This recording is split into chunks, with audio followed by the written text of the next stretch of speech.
Hola from the west side.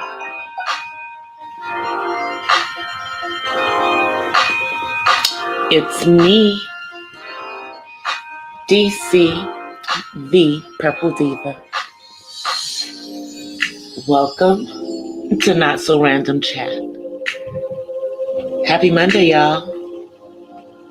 Hey, AKA James, how are you? Yeah, we're going to get into it in a minute. How has your Monday been?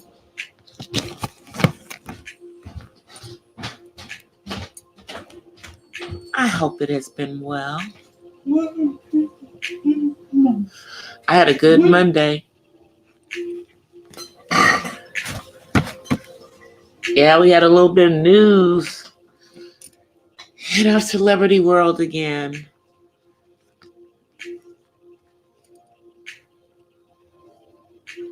With Mr. Billy D. Williams. Yeah. So that's why I'm calling this Monday Madness. Because Mr. Billy D. Williams is 82 years old. Mr. Billy D. Williams is older than my daddy. Yeah, he is. And he's come out as gender fluid.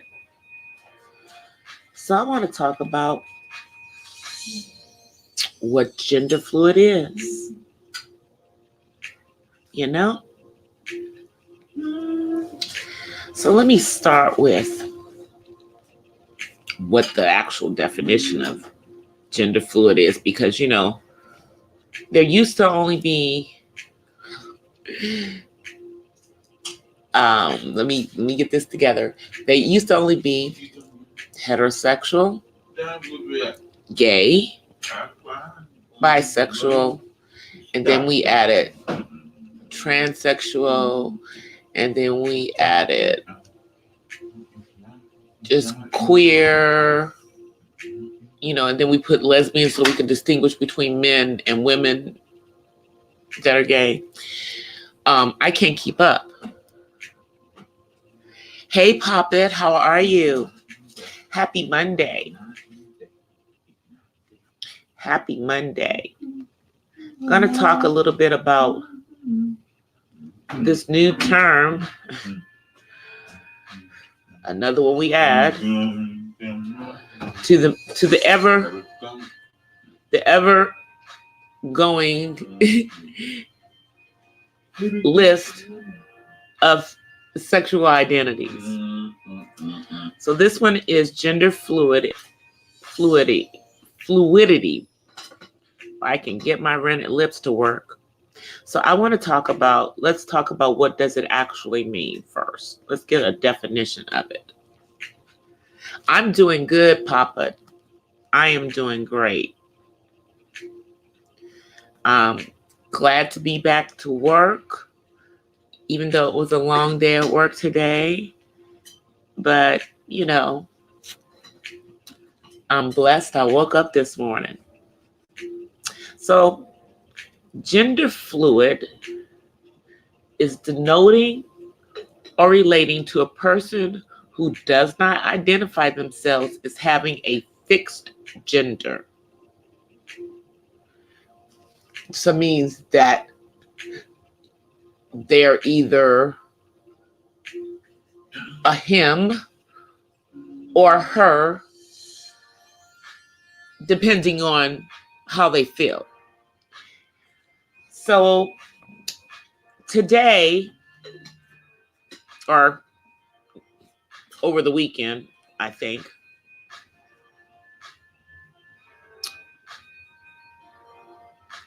the great Billy D. Williams came out and said that he's gender fluid.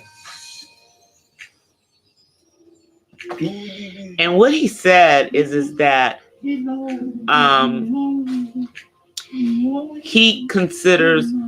he says himself or herself because he sees himself as feminine as well as masculine. Hey, Terry. Okay, all right. Wow. Hey, Darren, how are you? Yeah, talking about gender fluidity. And I'm talking about how Billy D. Williams is describing himself. He says that he refers to himself as himself or herself because he sees himself as feminine and masculine. He says that he is a very soft person and that he's not afraid to show that side of himself. I think that means the feminine side of himself. But didn't we already have a term for men who were in touch with their feminine side? Wasn't that called metrosexual?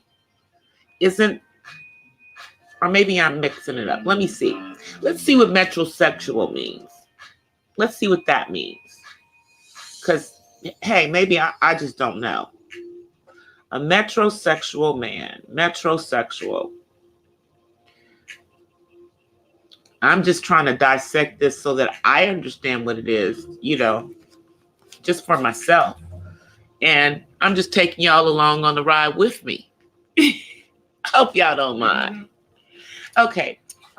So metrosexual is a young, urban, heterosexual male with liberal political views, interest in fashion, and a refined sense of taste. So I guess it's a guy who's like really into his appearance, has liberal political views. So I guess they're trying to say that he's a Democrat, since that's who they claim are liberals. I don't know anybody who's a liberal independent or a liberal Republican. Yeah, I don't know. As far as political views. Okay, so it's a little, and the interesting thing is that metrosexual is a noun, but gender fluid is an adjective. So I guess one is what you call yourself, and the other is a way to describe yourself. I think he was the Aqua Velva Man back in the day. I mean,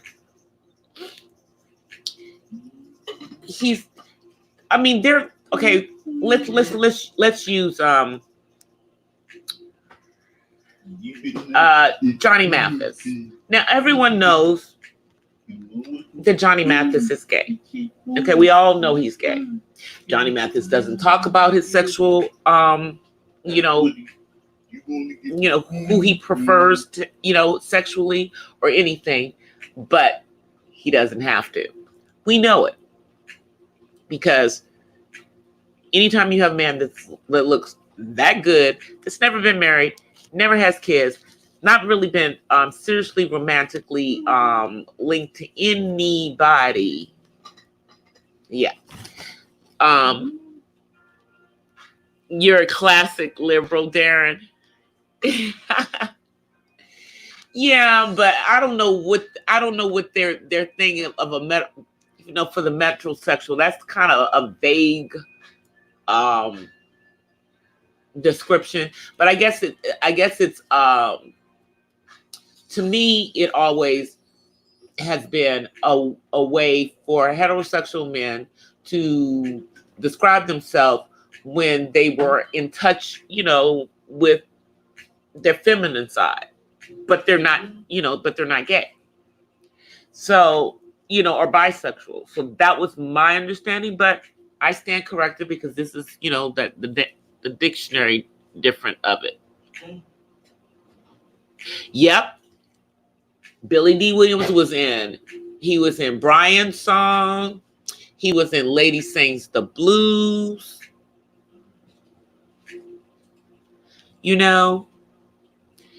And now at the age of 82, older than my father. I must emphasize. He has decided, I guess, to publicly say that he's gender fluid. I guess now that they have a name for it, I guess. But he says that he's always been this way. He's always been comfortable with who he is, but I don't know. I don't know if he's really saying that, it has anything to do with his sexual preference more than how he views himself, But I just find it, I find it interesting that yet another person, another male that, people see as a strong identification of masculinity has come out as being something else other than that, so to speak. And they keep doing it at these older ages. I mean, like, what is up with that? They're doing it at much older ages.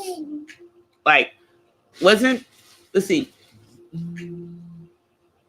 what was his name before? Bruce Jenner, who is now Caitlyn Jenner.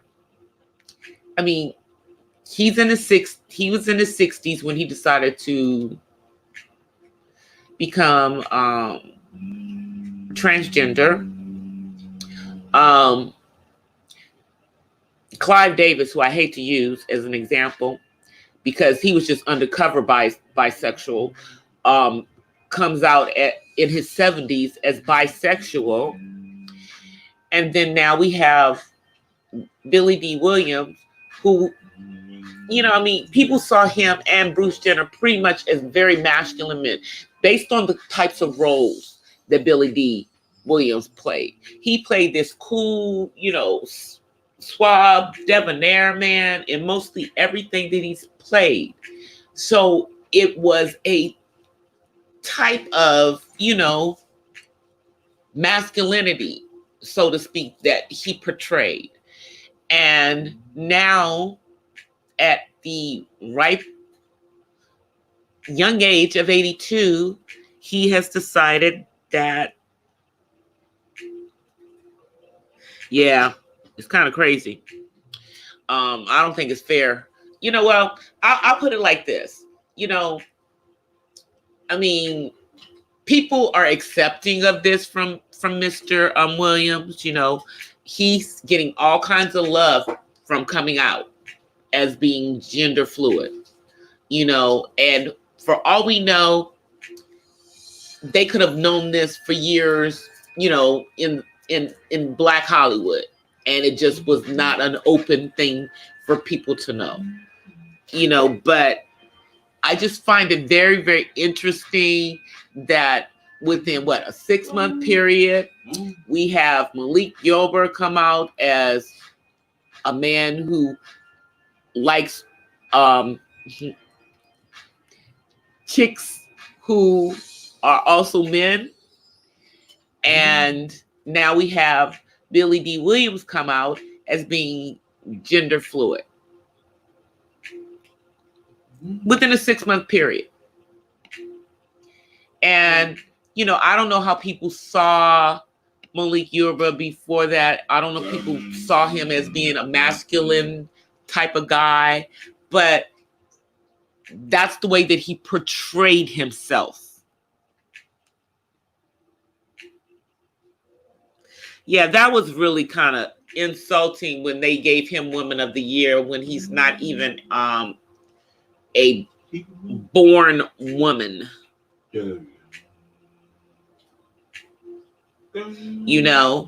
And I mean, I understand, when you get into the spirit man has no sex. I understand that part.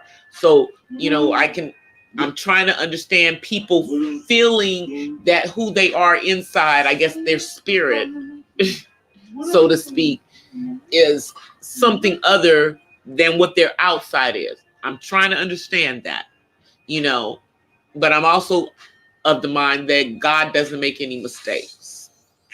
But that's my opinion. But yeah, I think it takes more than changing your outer appearance to change who someone is at their core. That's how I feel, but I don't have any what they call gender dysphoria, so what I look like on the outside is who I feel like I am on the inside. But people that suffer from that, I know it has to be something in their brain that makes them feel this way.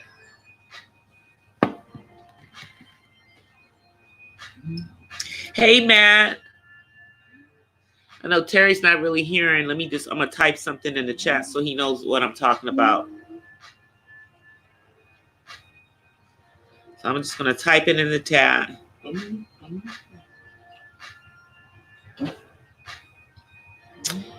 Gender.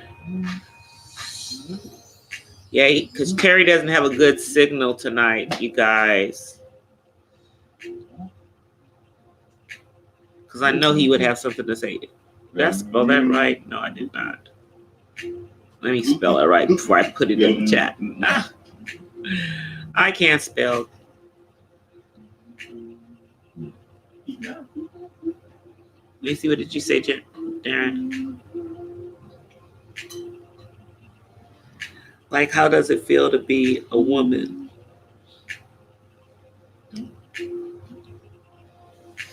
I mean, to me, it's like, I don't know if it feels different to be a woman than it feels to be a man, to be honest, because I don't know what it feels like to be a man, And I guess it's hard for me to understand when somebody says that they feel like they're a him sometimes and a her other times, it's confusing to me, because I feel like I'm a her all the time.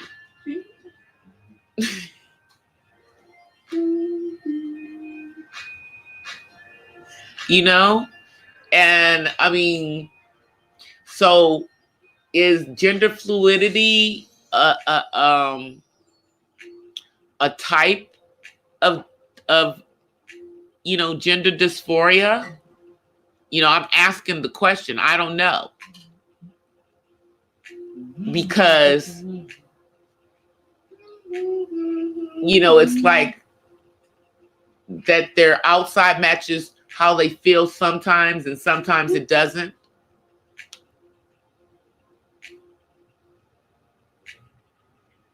Yeah, I just kind of think that it's something in your brain is telling you that. And, I mean, we only talk about, the chemical imbalances that we know about as it pertains to, people who are considered to be, bipolar, manic depressives, so to speak. But I mean, we know that as human beings, man doesn't even use that much of the actual capacity of what our brain, we don't even use our most of our brain. So would if, people, who have these feelings, somehow they've, unlocked some other part of the brain or something. I don't know, because I'm just, talking, but it's something it's something that makes someone think that they are something other than what they see on the outside. That you're looking at yourself as a male or a female, but you feel that what you are on the outside is not who you should be. Or in the case of Billy D. Williams, he feels like he's a feminine. Sometimes he feels like a she, and then other times he feels like he's a he.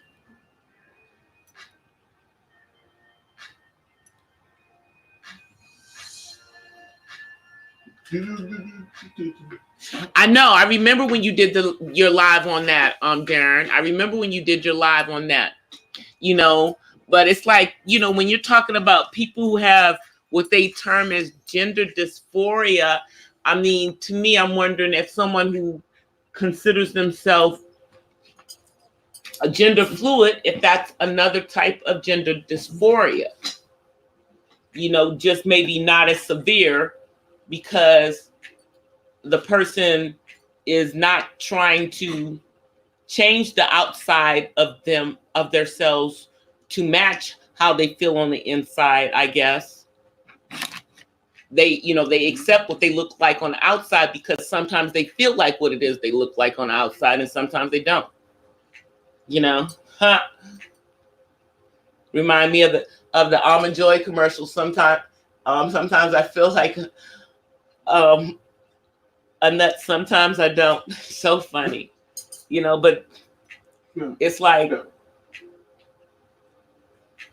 it's about attraction. Yeah, I mean,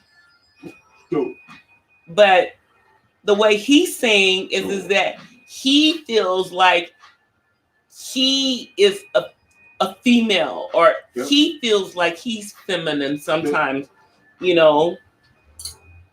So that means that sometimes he feels like he's a female. I don't know. I mean, I'm trying to understand.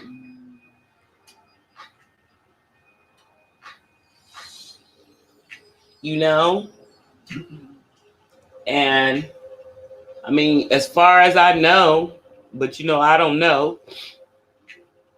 I don't remember hearing any rumors about Billy D's sexuality. But, that doesn't mean they didn't exist. It just means I didn't hear them.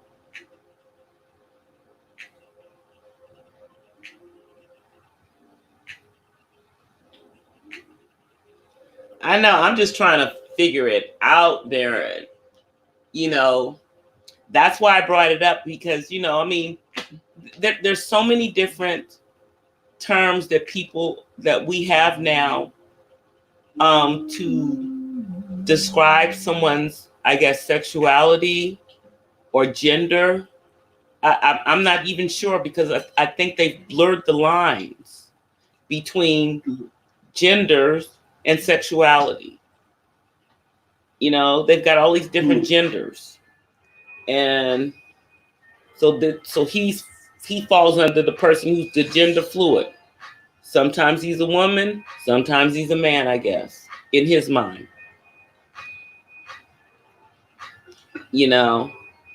And apparently, according to him, he's always felt this way. So maybe it wasn't a secret to those who were close to him. I don't know if he's, one of those men that likes to dress up as a woman behind closed doors, when they're feeling feminine. I don't know.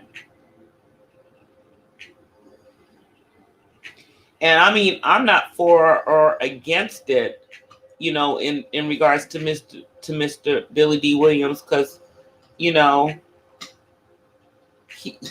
way out of anybody's dating pool at 82, to be perfectly honest. But he was still dating and stuff, at least the last time I heard.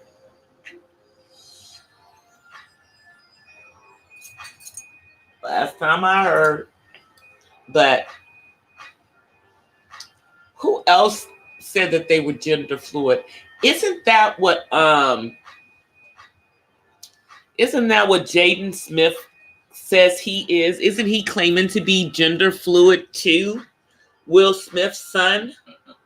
I think that's another one who says that they're gender fluid too. And then there's some artist named DJ that considers themselves gender fluid. But it's very interesting that most of the people who are considering themselves gender fluid are men. You know? I don't know, maybe there are some women who are going around who are identifying as gender fluid. But it just seems that all the ones that are coming out as at a celebrity level are men.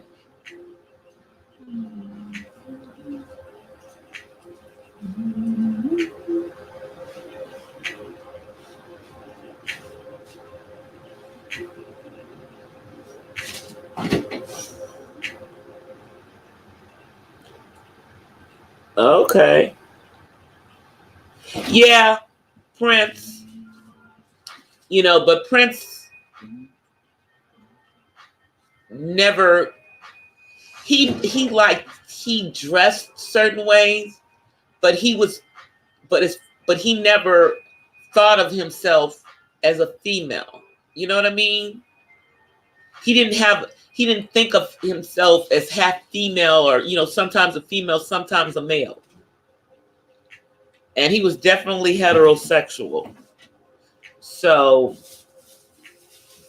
maybe he was gender fluid in his dress. I'll give him that. But he wasn't really gender fluid. Not like Jaden is claiming to be and Billy D. Williams is claiming to be. You know, that's why Jaden was wearing those skirts. Oh my goodness. It's just, you know, it's just confusing to me, I guess, because, you know, God only made two sexes. He didn't make any part one or part another. And I guess, and to be perfectly honest, a woman is a man with a womb. You know, that's the difference between a man and a woman. We're both man as far as, you know, mankind, but the woman was taken out of the man and made from him, according to the Bible, for those of us who believe that. And even some of the other creation stories come up with similar things to what's in the Bible. So that's why I guess it's hard for me, you know, and then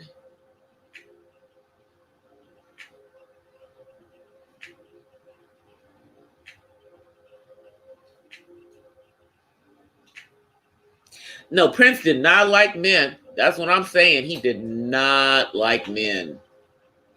He was strictly in the woman. And I mean, yeah, we all know he was freaky, you know, but he was like heterosexual freaky, kind of freaky, you know? So it's just that, you know, Prince was a very, I guess, you know, small statured man, and he got a pass for wearing heels because he was heterosexual. That's why he got the pass. That's why they gave him a pass.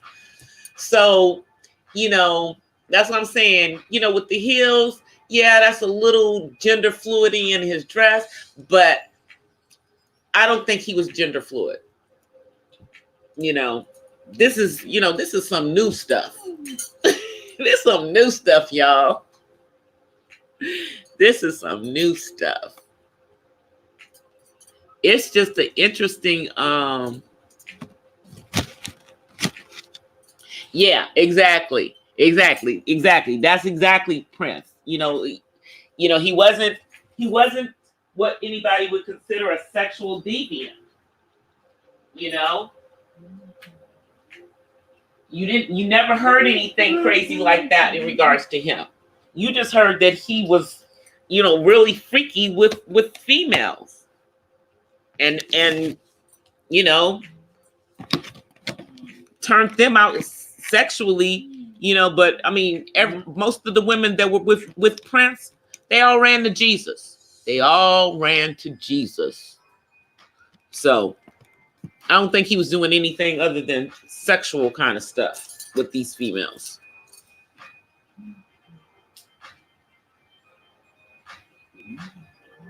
Oh yeah, exactly. Like I said, and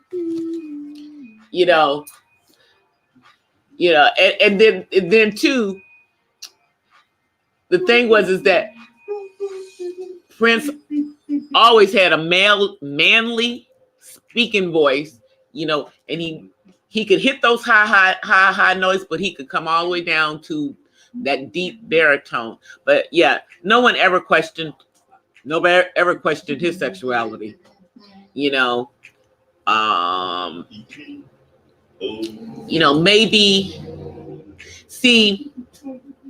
Maybe Little Richard started out as gender fluid. You know what I mean? Because he just liked dressing more feminine. And originally, I don't believe he was into men. Then later on he was. Then he got saved, supposedly. And then so I don't even know about. So I can't even put Little Richard into this. So let's go back to Billy D. Williams.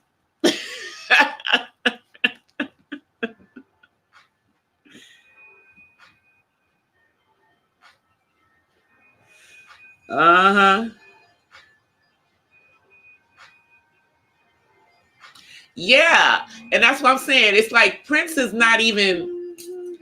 I wouldn't even consider him gender fluid, And then I'm having a hard time putting my head around Billy D based on what the description of gender fluid is, because I never seen him dress in any way that looked anything other than masculine. So I'm like, does he, what kind of gender fluidity is he? Or is there different types of it?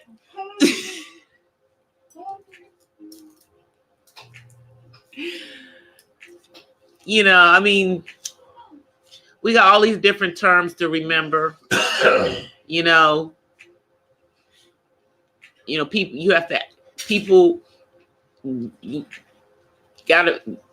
can't assume that someone wants to be called him or her. Some people want to be called them. They want to be called plural.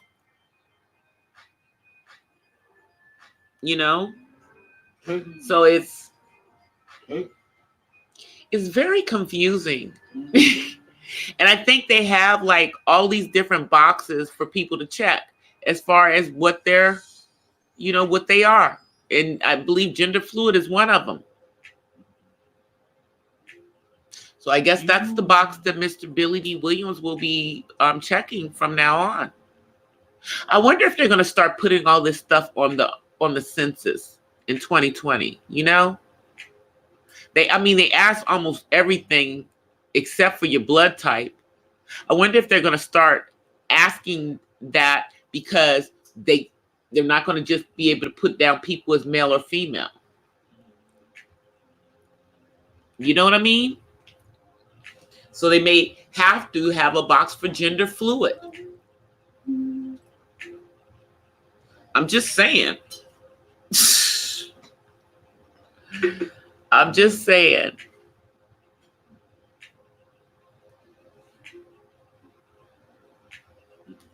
You know, it's, I guess, you know, for those of us who are not with it, you know, but it just seems like every time these terms come about, it's with a male, and then it's generally someone who is perceived to be uber or ultra masculine, and then they come out as something other than that.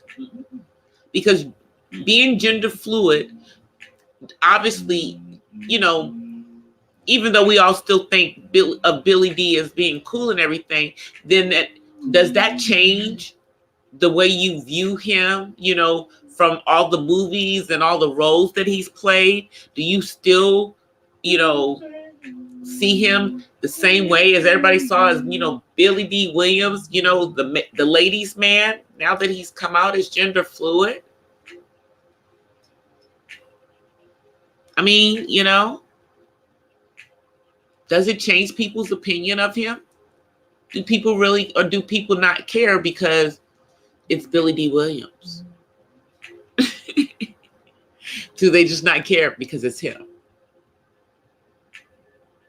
You know?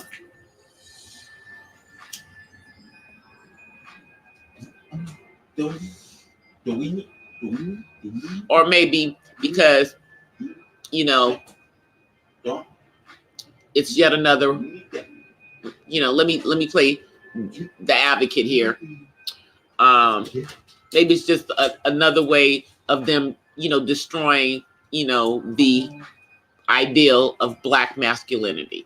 Let's just, and that's why nobody really cares, because it's just another shot at the Black masculinity.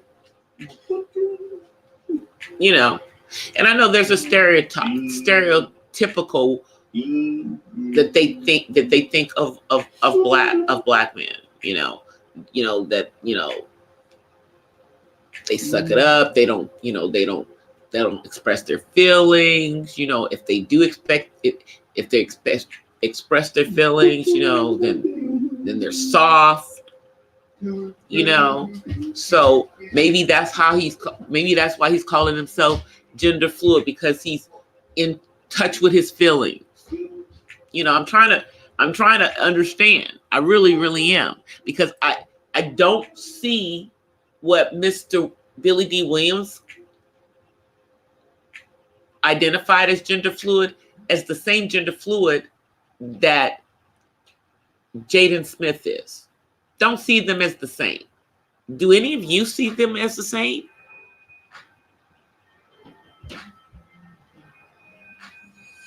Hey, Miss Mahogany.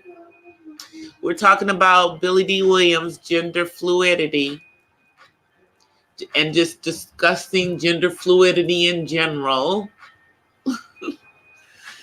You know, a new term we need to learn. But I believe I'm almost sure that's what Jaden calls himself. I'm almost sure that Jaden Smith thinks that he called himself gender fluid. Let me see. Didn't he call himself gender fluid? Jaden Smith, gender fluid. Gender fluid. I'm almost sure he said that. Gender fluid. Let's see.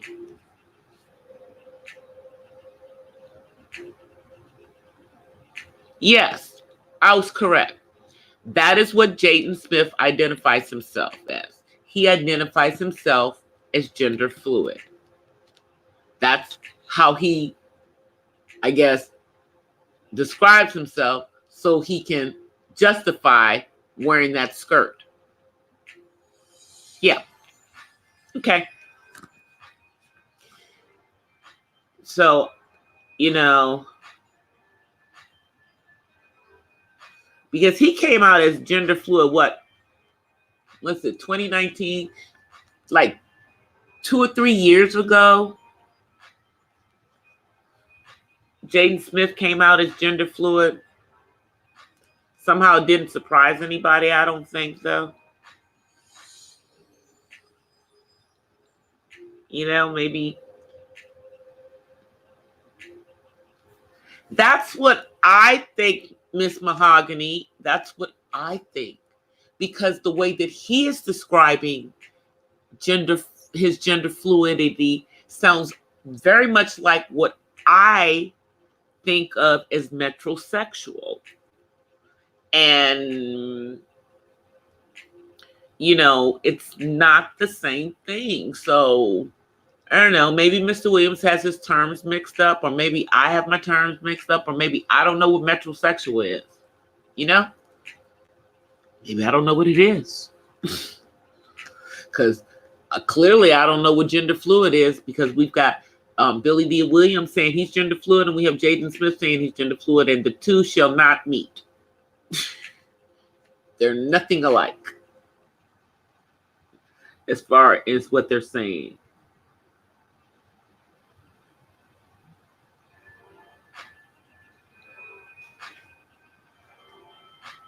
So, what do you think that Jaden Smith's acting career is done because he said he's gender fluid? Because I'm sure I can guarantee you, Billy D. Williams still has acting gigs in the wings. Apparently, nobody cares that he's gender fluid. Because again, the way he's describing it sounds heterosexual to me. Doesn't sound like he's flipping between doing men and women. That's not what I got from what he described.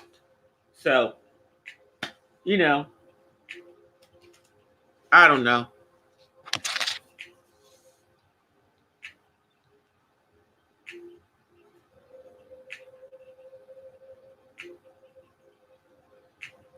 Unless he's talking about the 60s. Yeah, I mean, yeah. Back in the 60s, they did a whole lot of crazy stuff back in the 60s, you know. And, you know, there's all kinds of rumors about all kinds of stuff that happened in Black Hollywood and at those, you know, parties that none of us know about because we weren't invited to them. You know, and rumor has it that those kind of parties still go on. You know, however, yeah, I mean, he could be sexually free, you know, and you know, but he's not saying he's bisexual, you know, so it doesn't sound like he likes both men and women. I think he still just likes women, and this is just how he feels about himself. So it's a slippery slope to me with the definitions, trying to figure out things, you know. So I guess if I ever meet Billy D. Williams again, because I met him long time ago at something. I think it was at one of them Star Wars things. Yeah. I guess I'll have to determine how he wants to be addressed, as him or her.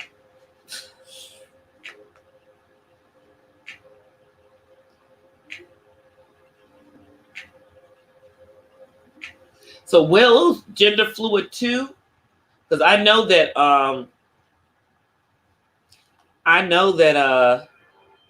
Jaden came out as being gender fluid. So let's look. Willow what? Let me see. Willow Smith. I thought she was into polyamorous type of stuff though. I didn't think she said she was gender fluid, but maybe I'm wrong. Gender fluid. Let me see what her gender identity. How does she? Let's see. Let's see. She says she's bisexual. So yeah, she's not saying she's gender fluid. She's saying she's bisexual and she's into polyamory. I knew I remembered that about her. Yeah. But her brother's the one who sometimes feels like he's a girl, sometimes he feels like he's a guy. That's how Will and Jada raised those kids though, y'all. So they raised them to be what they call free thinkers.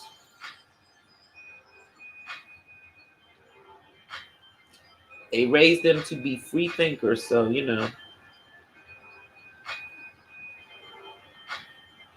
Yeah, I guess now she's decided that she's bisexual and that she's not into monogamy, but into polyamory, where I guess in a relationship with both a male and a female at the same time. Yeah. I just don't know how that's going to work. That can be really, really tricky. That can be really, really tricky. Because most of the time when they have those type of relationships, somebody starts to feel more for one of the or the other, and then somebody ends up getting left out and that kind of stuff. That gets really, really tricky.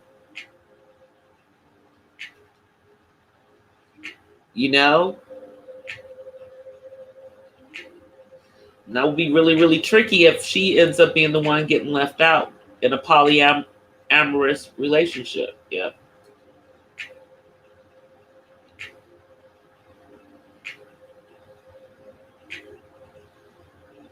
Teen boys get jealous. Yeah, I mean, they're like, they got them. I mean, at one time they had them in. At one time they had them in Montessori. Then I think they had opened up like their own kind of school for them to be able to go to school. So yeah, they did some different kind of education with their kids.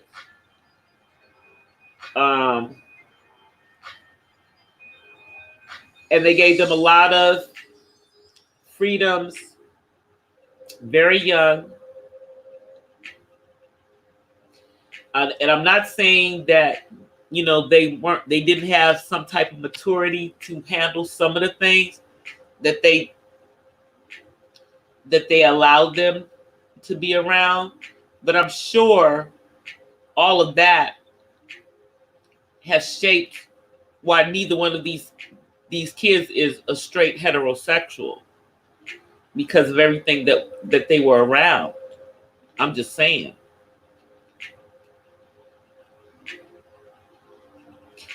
Because I mean, Will and Jada, can paint this picture, but we know that they had some times in their marriage where things weren't all that bright, and things happened. And then prior to Jada getting with Will, at one point, she was thought to be strictly over on the other side after Grant Hill dumped her. Because y'all know that Jada Pinkett Smith was with Grant Hill, and I believe she was engaged to Grant Hill when he was in college. Yeah. And then after that,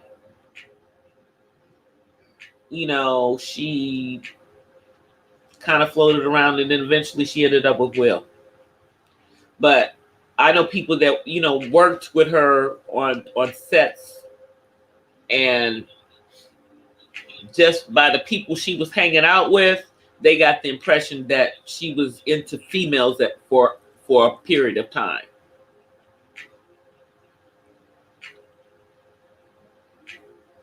Yeah, I mean, but as far as their kids on the sets and everything, Matt, the one thing I can tell you with Will and Jada, they were very hands-on. Anytime one of them was always there. Yeah, they didn't let nobody around their kids. So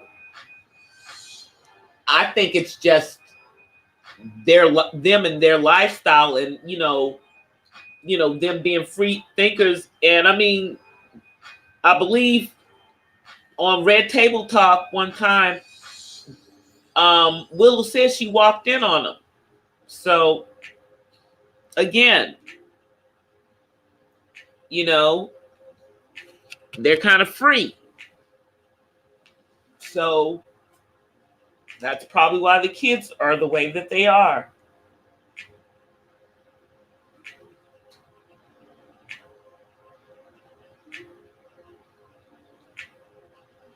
She got something going on. She got something going on. But yeah, so now we have Billy D. Williams as the latest gender fluid to come out. We already had Jayden, but he's a millennial. So, and then I believe that DJ is also millennial. Yeah. And then we have, 82, I guess that's baby boomer. Because I don't think they have anything before baby boomer, huh? Yeah, the baby boomers is anybody before like the early 60s. So yeah, okay. And he's like around my dad's age, so I guess they would be considered baby boomers. And so we have a baby boomer who's decided that he's gender fluid. Y'all, I wish we would just make up our minds about all these different, concessions we're making for every different thing that somebody comes up with as being what they see themselves is. I mean, isn't male and female good enough? Isn't that good enough? Because because technically that's really all we are, is either a male or a female. Other than people who are born, hermaphrodites, and I forget what the new term for them is, so sorry, I don't know the new term. Who are born with, both male and female. The rest of us are either a male or a female.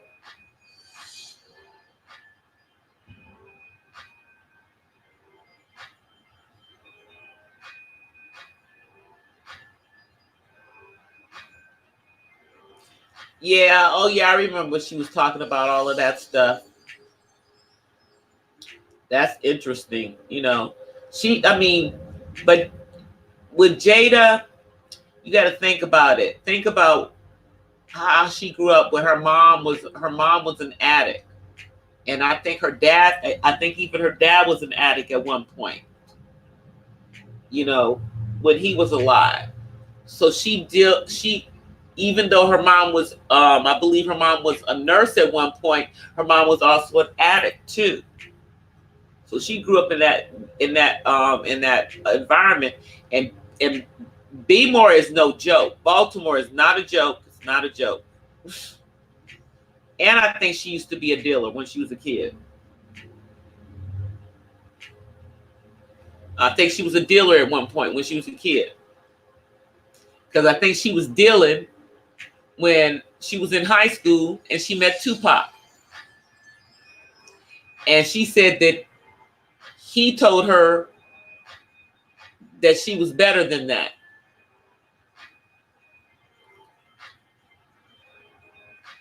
So yeah, like I said, the parenting style of Will and Jada Pinkett of Will Smith and Jada Pinkett Smith, very, very different. So, does not surprise me. With their kids having different ideas about their sexuality, doesn't surprise me at all.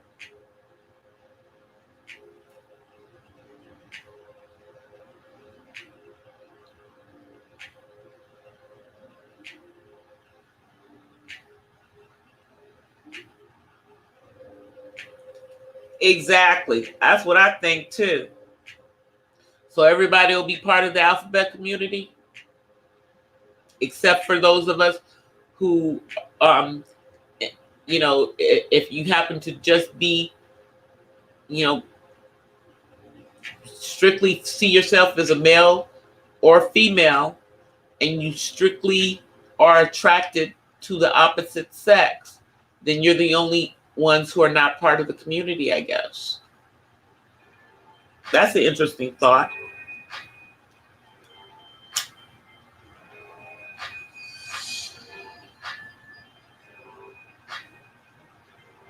Yeah, that's what I'm saying. Her mom was an addict,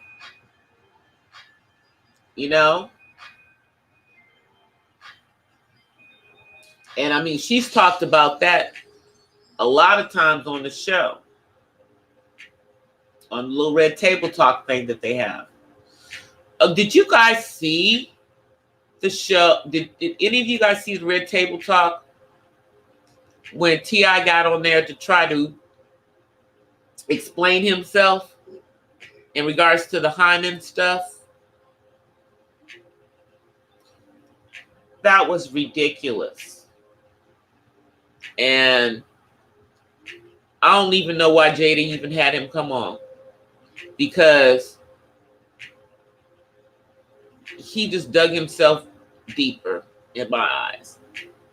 I mean, he tried to say that it was a joke and that it's not something that's going on currently, and that when he was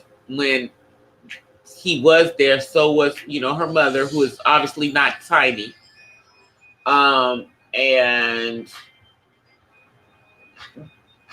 But he was just talking a bunch of mess. He was just backpedaling out of it because he had embarrassed his daughter. And so now he's trying to act like it was all a joke and he didn't mean anything that he said, and it wasn't really how he said it. And then Jada and her mom, you notice how they conveniently did not have Willow there? Willow would have ripped him a new one. Y'all know she would have.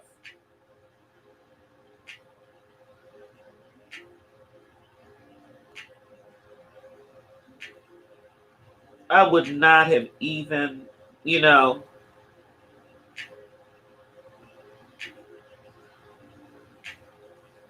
And then the whole thing is that, and then Tiny's just sitting there. She was just sitting there. And it just appeared like Jada had no control over the interview, because every time she tried to get this man to get some act right, he just tried to use a bunch of big words, like we don't know thesaurus words too, to make himself sound intelligent. But this man doesn't even understand that you cannot determine whether a woman or a girl is a virgin by her hymen, number one. Number two, I don't think he was joking about being at the doctor's with his daughter when she was younger. He probably is not doing it now, but if he doesn't think that the whole thing is weird, something's wrong with him, because the whole situation sounds weird. Okay, my father is a medical doctor, you guys, okay? And I promise you that when I was a teenager, my dad never went to the doctors with me. When I went to the gynecologist, when I got to that age, no. And even before that, you know what I mean, when I was little, maybe pediatrician, but no, because it's inappropriate.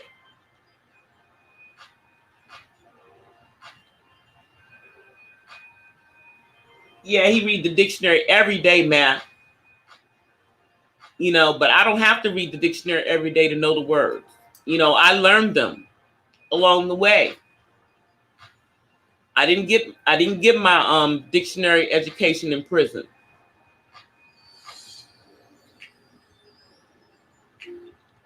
You know, I'm still embarrassed for his daughter because he didn't make it any better. He didn't make it any better. It's just embarrassing.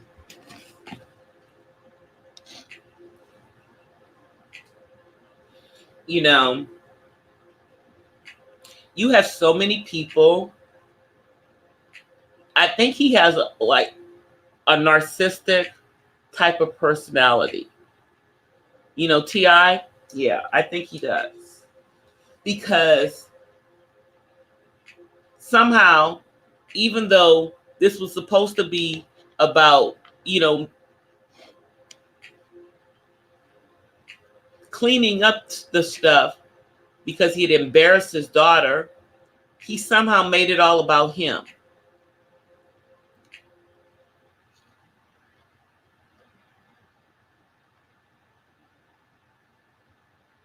Oh, I didn't see the part 2 today. The one that they had today. You mean the one with the part with him and Tiny? I haven't watched that part yet. Yeah, I still have to watch that one. I haven't watched that part yet. But I am. But just the previews of it left me thinking, like, you know, I mean, because as far as the world is concerned, T.I. is a womanizer. And he's a perpetual cheater on Tiny.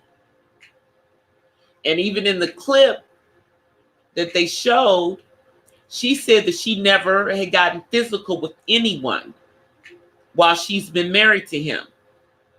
And they didn't, at least in the clip that they show, he didn't say the same thing.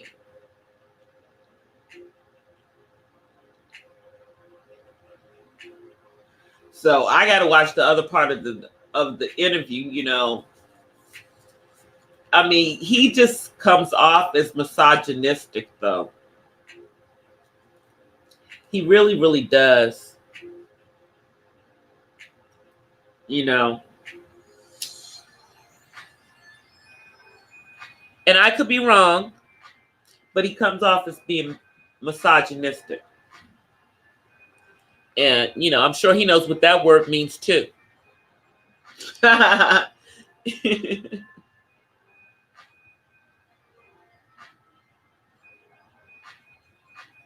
It's against the law for them to do it. The doctors are not supposed to do it. It's illegal to do to examine to see if the hymen is intact, because in doing the examination you could actually rupture the hymen, you know, break it. But women could still have an intact hymen after having had children. It is a myth that the hymen is ripped during the first time of sexual intercourse. It is a myth that it rips. Some women's never.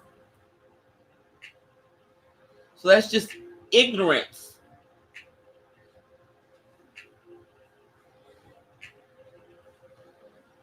Oh yeah. Doctors lose their license behind that crazy mess.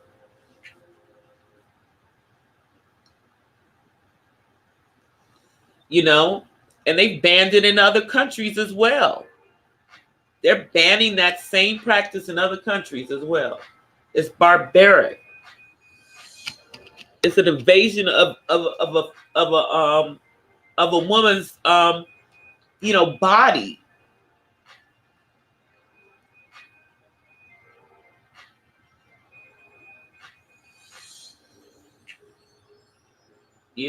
That's just craziness to me, though. But yeah, I haven't watched the second part of that interview. I knew it was going to probably get dicey. And I guess, they saved the part that people really want to see for the second part because, he could have kept that. He could have kept that first part. Didn't nobody care what he was saying.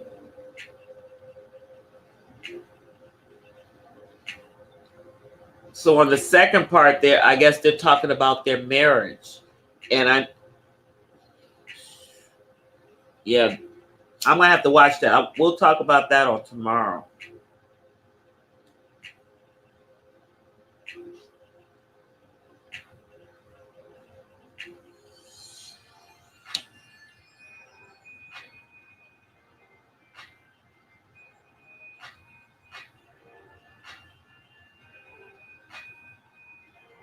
Yeah, I'm going to have to watch it. Hey, Ross. How are you? Wow. That one's crazy, though. Yeah, I'm going to have to watch the second part of the interview because I only watched part one.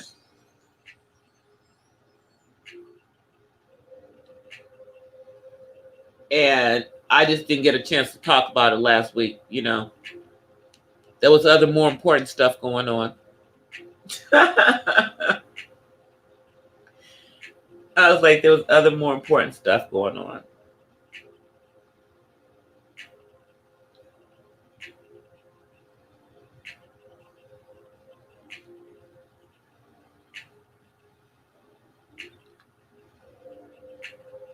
I know, Mahogany, he would not be quiet. He just kept talking himself into a hole. He just kept talking. It's like, dude, don't say nothing. Just listen. But he couldn't. He couldn't just listen. He had to keep talking. It had to be about him. It had to be about Tip. It had to be about Tip.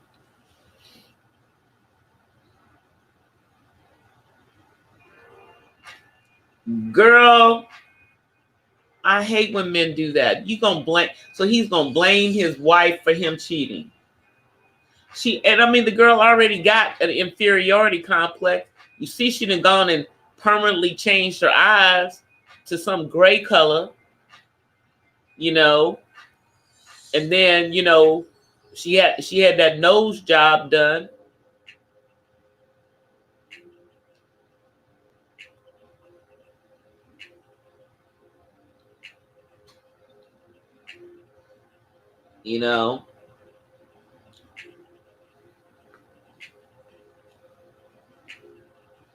But he blamed her for his cheating.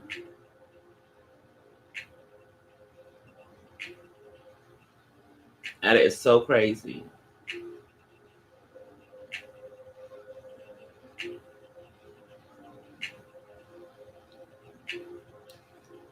Oh my God. So he basically was saying that if she'd have done what he said to do, that's insane. Insane. Like I said, he appears to be very misogynistic to me. He doesn't treat any female with respect, not even his own daughter. So you can just imagine what he's going to do with that baby daughter that he now has with Tiny. And the thing is that Tiny, she don't really need this man. She don't need this Buster. But she thinks she do. She don't. She making money just like Candy off of them songs, because her and Candy was writing them songs together. Both of them was writing. So she be getting her ASCAP residuals and stuff coming through.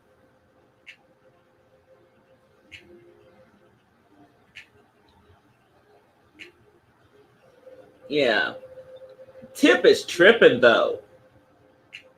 So he takes no responsibility for his cheating ways.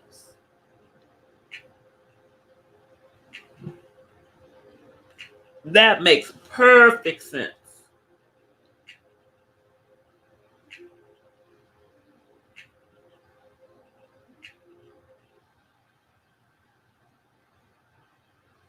Oh, wow. You can't hear a thing. Terry still can't hear nothing. Oh, I came in a little bit. Okay, good, Terry. I'm glad you can hear me a little bit. We're just talking about Mr. Tip Harris right now, and his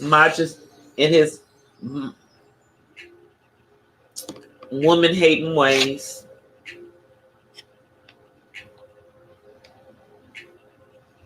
And I don't know how he thinks he comes off looking good. You know, I mean, okay, yeah, you can take care of Tiny and all them kids, so she don't have to do nothing. You know, but she don't want to sit around there and do nothing. She does stuff. You know, that's why she has all her little businesses. That's why she kept writing songs. So she had money coming in, you know, in case you lost your mind, which you do on occasion. Hey, Marlon Music, how are you?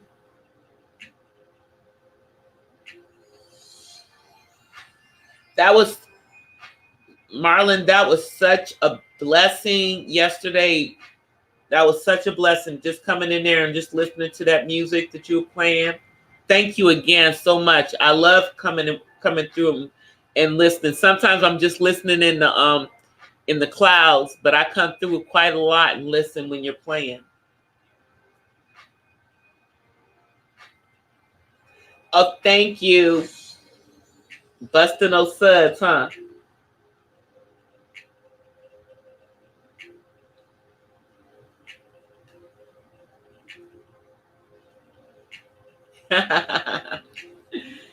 Yeah, Marlon plays some really good praise and worship music on his channel. You guys, if you want to hear some nice, peaceful, calming music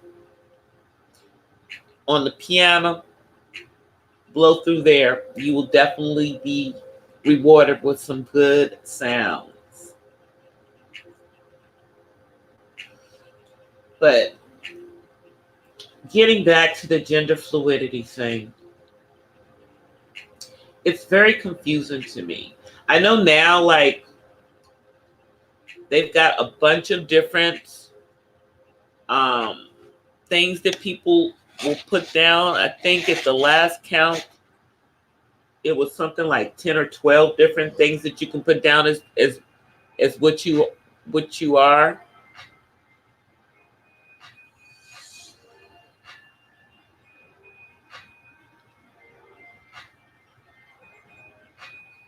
Yeah, he's stupid. Yeah, see, Tip is the type he wanted her barefoot and pregnant all the time. But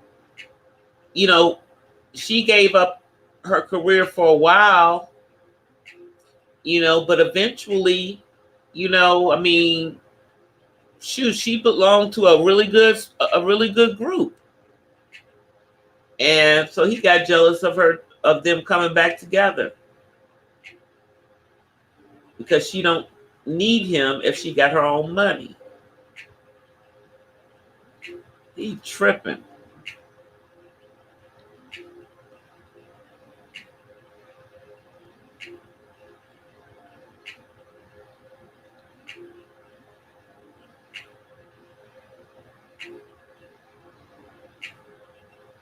Yeah. Okay, that's good, Terry. I'm glad you can hear now. Yeah. No, I was flipping back to Billy D. Williams and really the gender fluidity thing, because I think that there's a lot of different definitions of what gender fluid is. And I think that what Billy D. Williams is calling gender fluid is not the same as what Jaden Smith is calling gender fluid. Because I think that Billy D. Williams, at least we're not seeing him dressing as a female. He just feels like he's female sometimes, but he isn't giving any indication that that's changed his actual sexual preferences. It just sounds like it's about how he wants to be addressed, based on how he's feeling, and then you have, and see, I don't even think that is even part of what Jaden has stated in his gender fluidity. He just says he's gender fluid, and that's why he dresses feminine sometimes, I guess. I guess that was how he was dealing, instead of just saying he was a cross dresser. Didn't they used to call that cross dressing? A man or a woman who liked to dress in the opposite sex's clothes was called a cross dresser.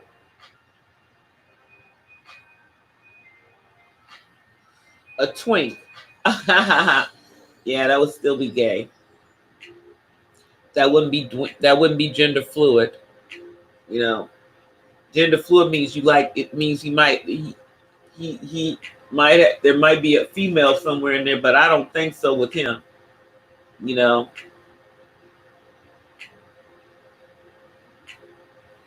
And then his sister, she likes both.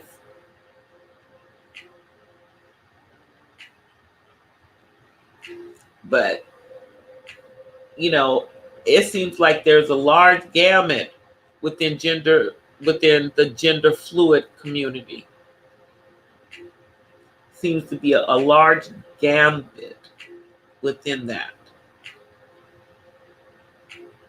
But I'm trying to wrap my head around it, you know what I'm saying, guys? But I'm also of the mind, as I said at the very beginning, that God only made two sexes, male or female, man or woman. That's all he made. He didn't make anything else. And you only have the hermaphrodites, or whatever they are currently called, because I don't remember what it is, that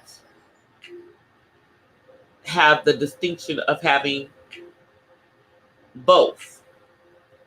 But other than that, there still isn't but two actual sexes. Because even with the hermaphrodite, they still really are one or the other. They're either a male or a female.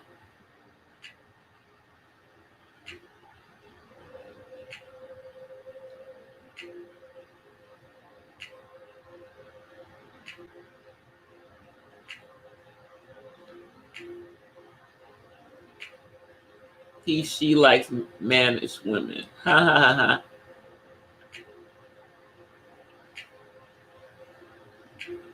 Shoot, this gender fluid thing, Terry. I'm going to tell you the dictionary definition of gender fluid is. Let me just bring it back up because I had dropped it down. Gender fluid.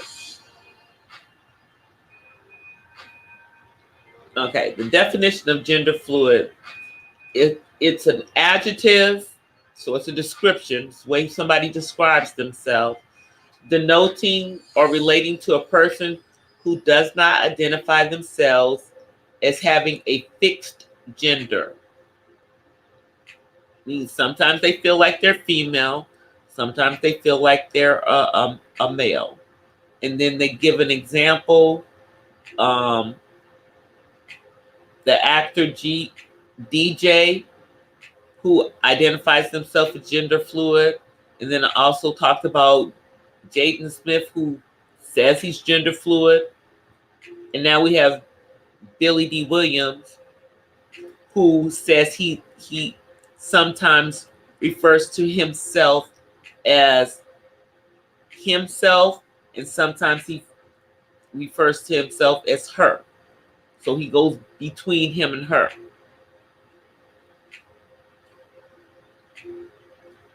So I hope I kind of explained that right, Terry.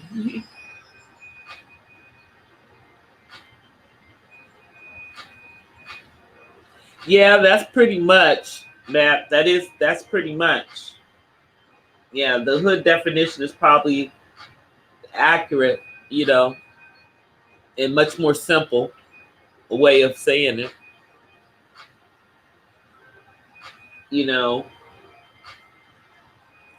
but I guess the difference between the gender fluid person and the bisexual person is the bisexual person doesn't feel like they're the opposite sex at any point. They just happen to be attracted to both sexes. Whereas the gender fluid person themselves actually feel like they're either one or the other sex, but they're only attracted to one sex, I guess. I don't know. I guess I'm trying to get it right, but I don't know.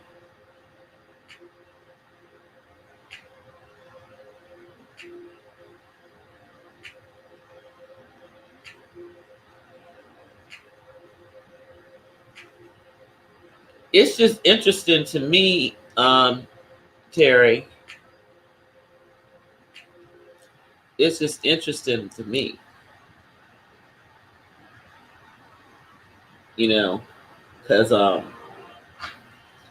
I'm trying to wrap my head around, what this 82-year-old man is describing at this late stage in the game of being an adult. Maybe he's always felt this way, and there wasn't a definition for it, and maybe he thought it would hurt his career when he was younger, but now because he's older, it doesn't matter because he's 82.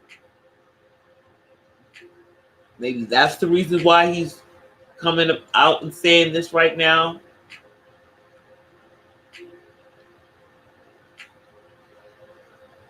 But I just think that it's very interesting that within a 6-month period, and this is something I said earlier, Terry, that you probably didn't hear, that we have two black actors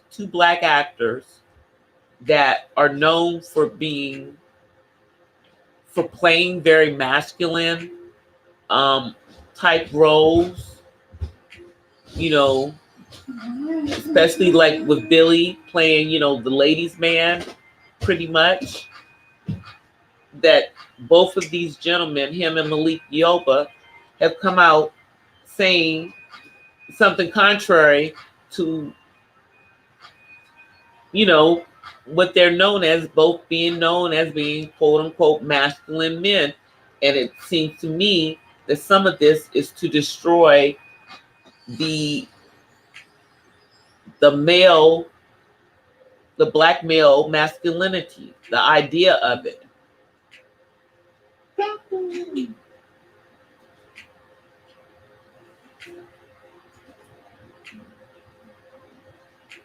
Yeah.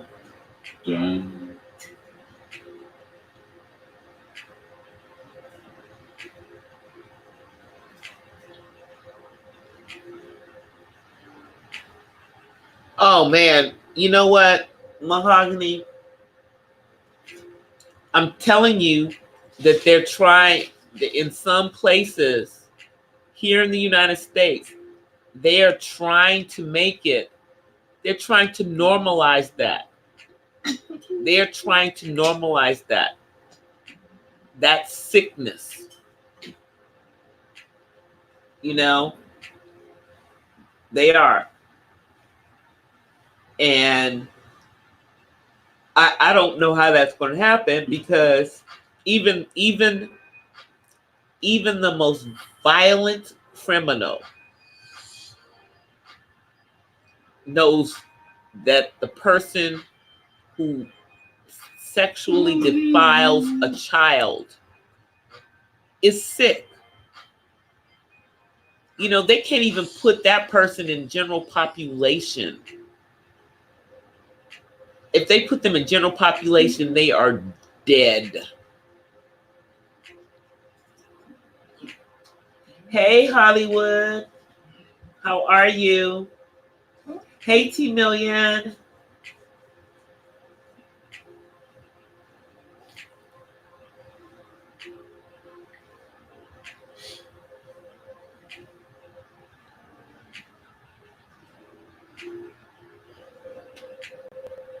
Yeah, no, yeah, pedophilia. I pray that nothing like that ever is normalized. You know, it's a sickness. It truly is a sickness. You know, but you know, I mean, like dealing with the gender fluidity. Like, I mean, I guess, you know, the mind, which is ultimately connected to your spirit, and we know that the spirit does not necessarily have a male or female to it, you know. So, you know, maybe it's something inside of them that's making them feel this way. I just don't understand it, because I don't feel like anything other than who I am. I don't feel like anything other than a female. You know, I don't think of myself any other way. So I guess it's hard for me to understand, you know, someone who does. I'm not judging it. I just don't understand it. If that makes any sense to you guys. You know, but I just feel like these moves with Billy D. Williams and with Malik Yoba were to, I feel that they both are, you know, ultimately moves towards destroying the ideal of the black masculine man.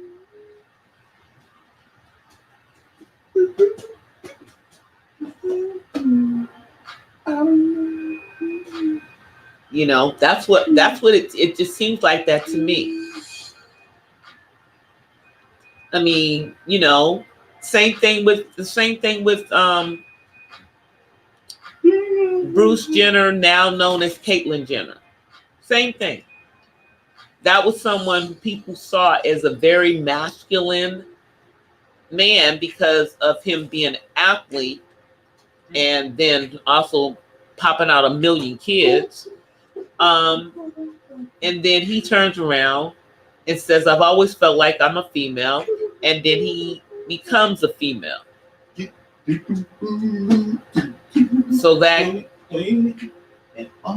can, you know, change how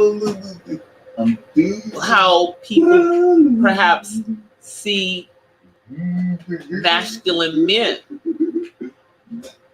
You know, and now they're doing the same thing with black masculine men. I'm just saying how things look to me.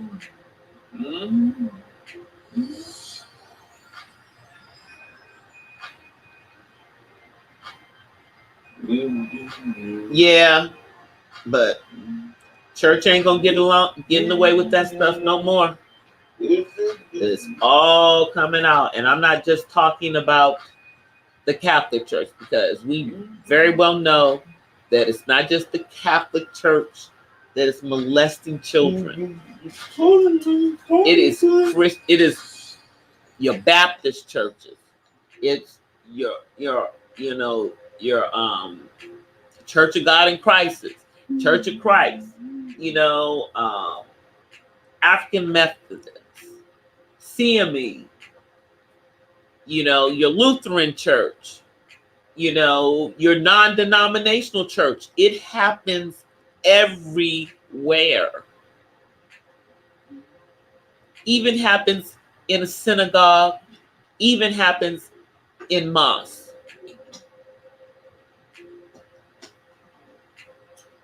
Children are being defiled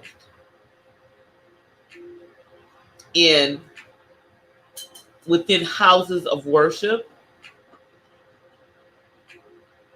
The Catholic Church just happens to be the biggest, but they're not the only ones where it's happened. Oh, sorry, it's buffering again, Terry.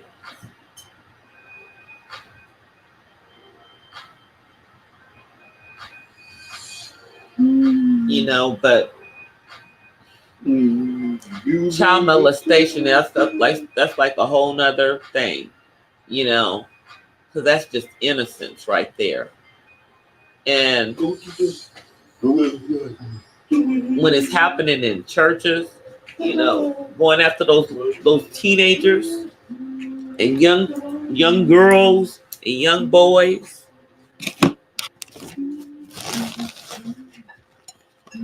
And they don't think about what they're doing, what it is doing to the children, how it is destroying those children, destroying their minds, destroying their innocence. And in some cases, it turns them into pedophiles as adults. Because of what happened to them.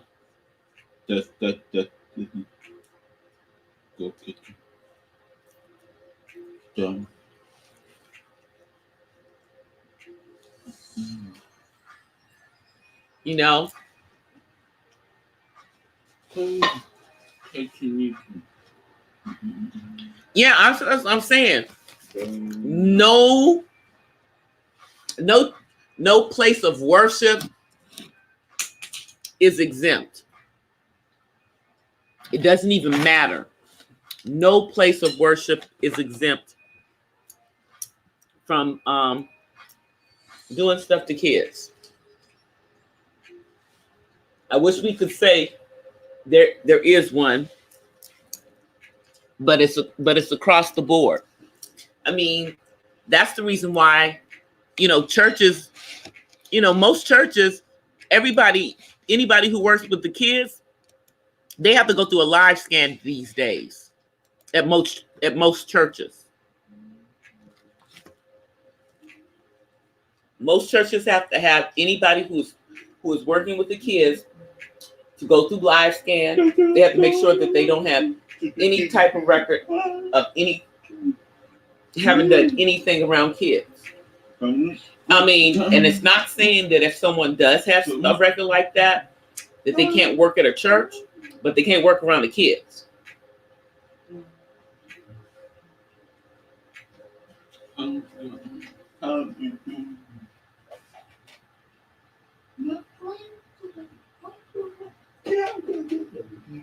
Wow.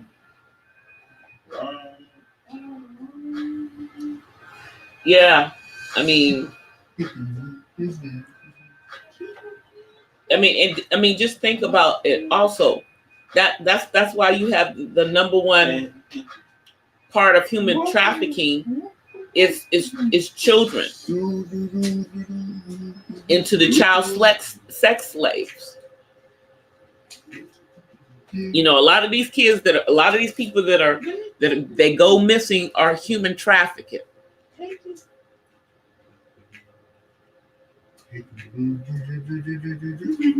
All part of that sickness, you know, because they're taking young girls and they're starting them off in this stuff.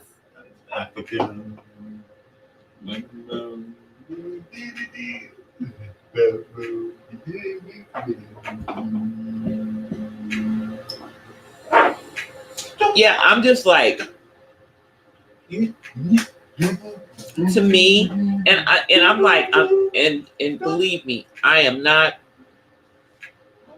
by any means coming against Mr. Billy D. Williams, because I love him as an actor and all of that and everything. I'm just saying that with him coming out as gender fluid and with Malik Yoba coming out as, I guess he's gay, you know,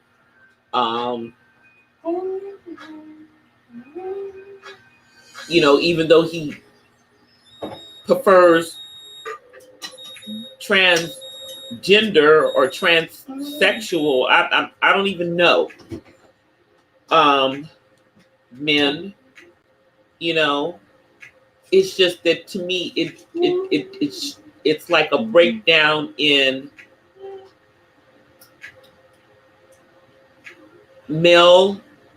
black male masculinity in Hollywood, because both of these people are in the entertainment industry. And so even though they're in the entertainment industry, it does have an impact on the greater, you know, black community and how people look at our men.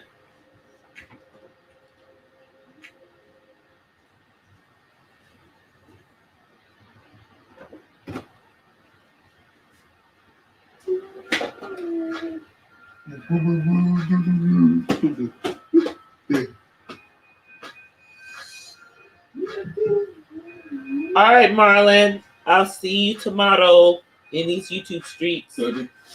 Hey, uppity unicorn. Yeah.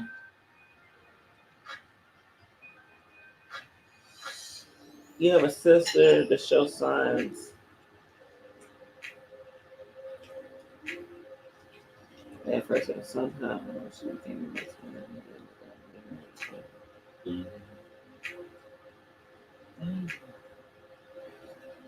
Yeah.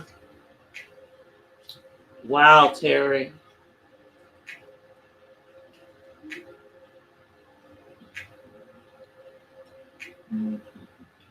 I mean, yeah, I mean, I have people in my family, obviously, that are LGBTQ. Two of my goddaughters. One never wanted to be with a male, ever. Never even crossed her mind. She always knew she wanted to be with girls. Nothing happened to her when she was young, but she was already, you know, going that way. And then the other one, same thing.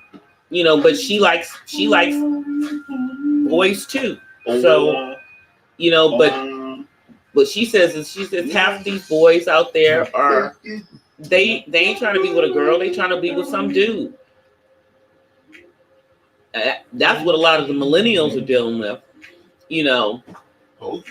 So that's what I'm saying, that things like this, where you have a Malik Yoba who is around 50, and a Billy D. Williams who is in his 80s, older black men who are coming out, so to speak. and how that impacts what Black masculinity looks like to younger men based on what they're seeing, you know, with these Hollywood types.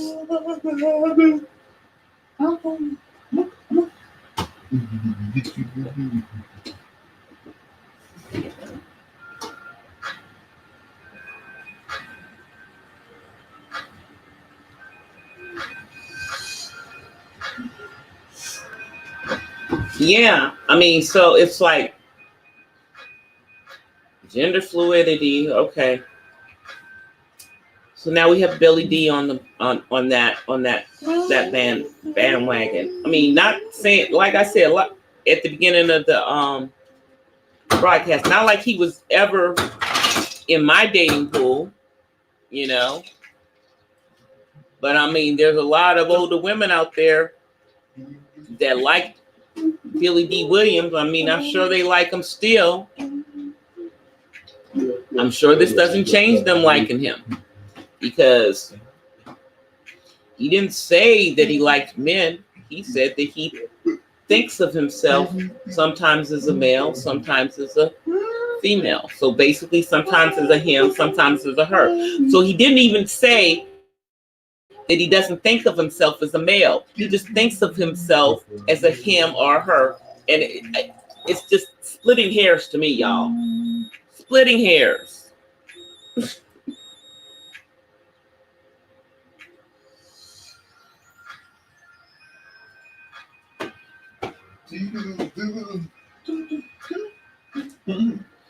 That's the thing, Terry. It's like, you know, with these three examples that I'm going to get, you know, the three examples of Malik and Billy D is Black men, and then Bruce Jenner, now Caitlyn Jenner, as a you know, a white male athlete. There is a skewing of what masculinity is perceived to be.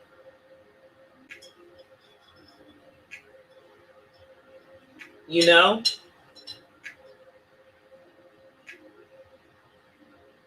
Yeah. That's what they say, uppity unicorn. That's what they say. We gotta wait for, hopefully they'll be able to take him to court in regards to that. Because, you know, I'm not really into pedophiles. I don't really stand for that kind of stuff. He claims he's not, but there are other people who are claiming that he is.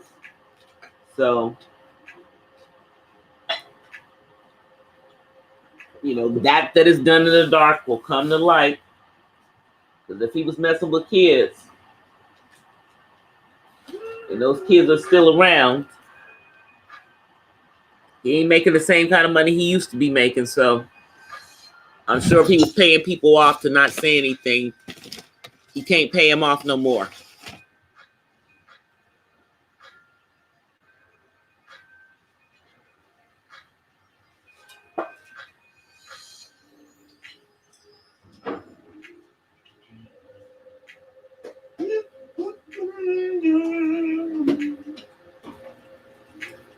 Oh wow! So they're teenagers. Yeah, they said that he's apparently been messing with trans since he was in his 20s. So they may be adults now, but I guess when he started messing with them, they were teenagers. You know, when he was in his 20s, then he was probably messing with teenage ones. I would hope he's not messing with teenagers now, because that's just nasty. You know? It's just, you know, it's like, stop it.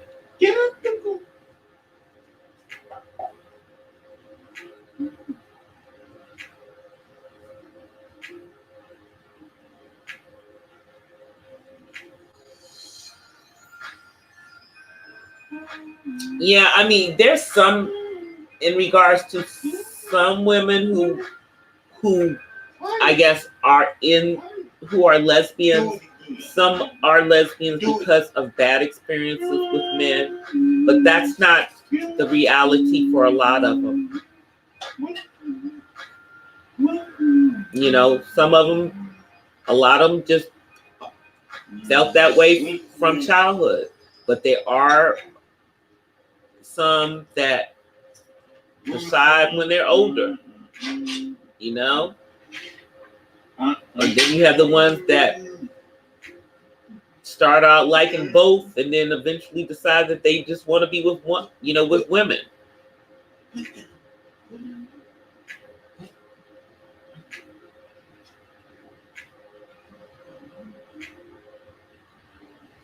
But I know everybody's talking about this because this is like, you know, I mean, not that it's not like Billy D. Williams is like a huge star anymore, but he's like Hollywood legend. He's like a legend, you know. Lady Sings the Blues, Brian's song. I'm like, he was the Black Clark Gable. And maybe that's a bad analogy because we know that Clark Gable was not necessarily straight, but you know what I mean. As far as movies, personas.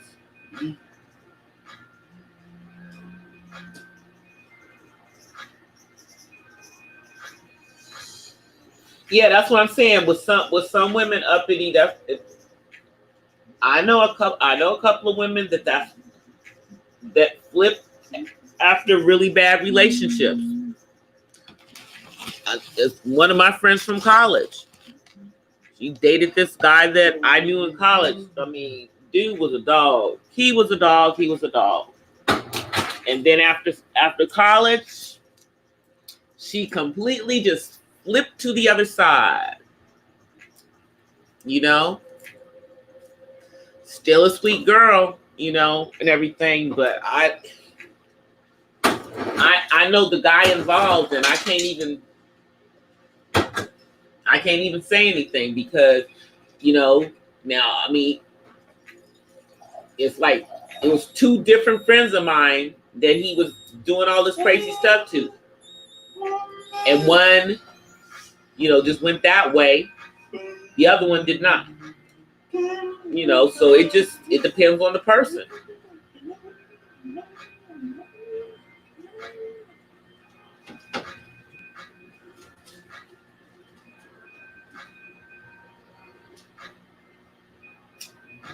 Yeah, you were sheltered up in a unicorn.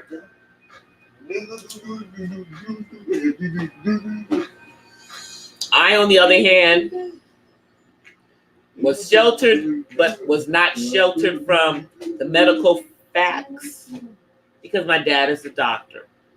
So my dad scared us, you know, into, you know, not having sex unprotected and stuff, or not having sex at all by, you know, giving us all the stuff about all the diseases and stuff that we could catch, you know. And my mom didn't really talk about sex. So me and my friends did. We figured stuff out. That's the way it worked in the 70s. Not the best way for it to work out, you know. Thankfully, you know, we had enough sense to do whatever was necessary to not get pregnant, you know, but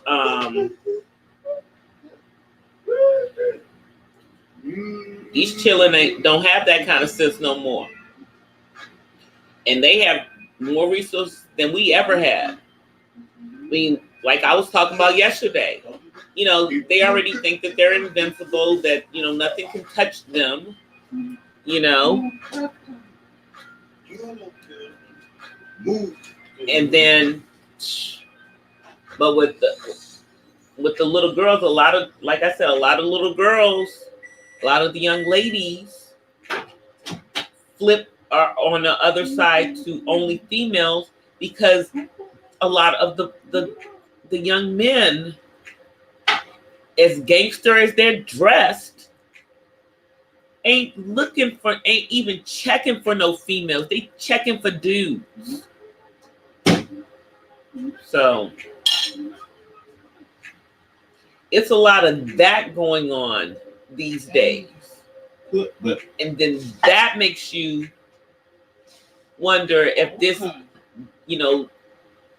if this stuff, it was always there and we just didn't see it because it was hidden.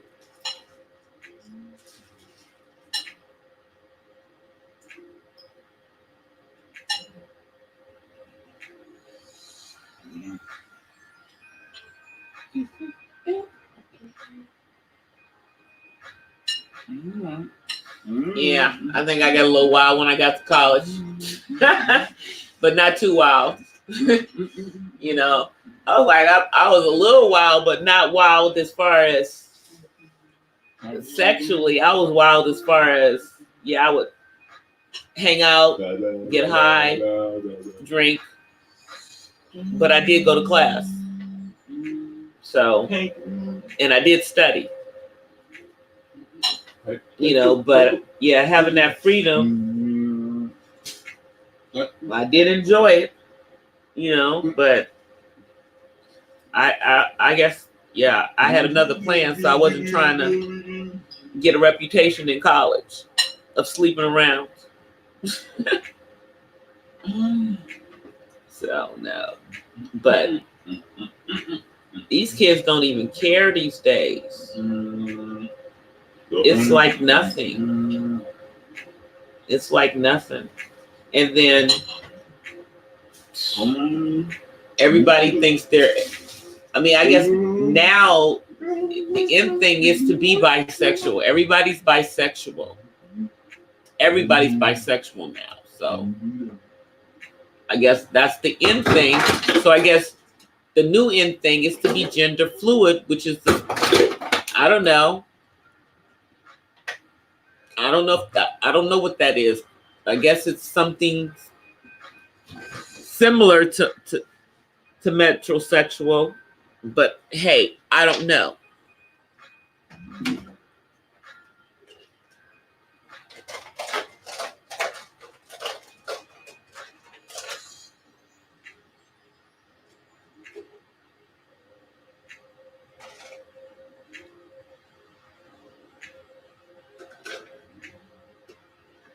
Yeah, that would do something like that to you, to anybody, uppity. If the first thing, your first encounter is somebody assaulting you, that will be something that will be very, very hard to separate from the actual, act. It would make it really, that would make it very difficult. So I do understand that. Yeah, that's very unfortunate that happened to you. I know one of my cousins got kidnapped in college, but she got kidnapped by like one of those religious cults. And her parents had to go and get her out the cult.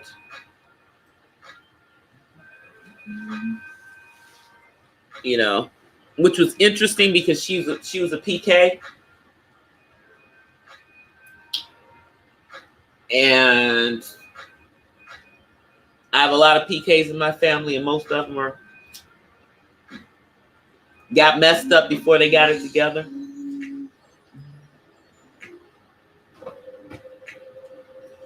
But that's very unfortunate that happened to you, uppity unicorn. That would. Hold on.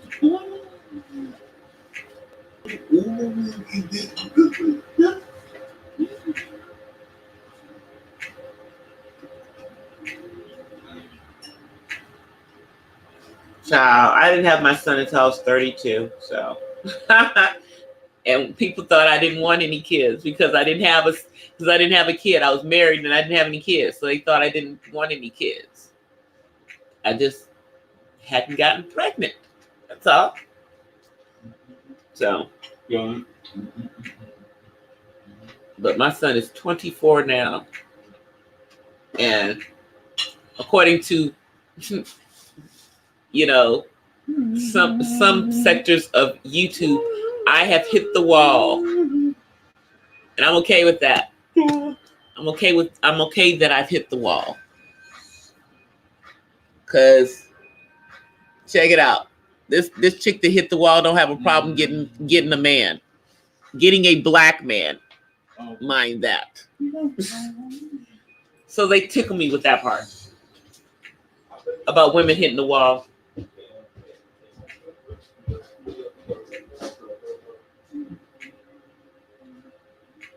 But yeah, nah.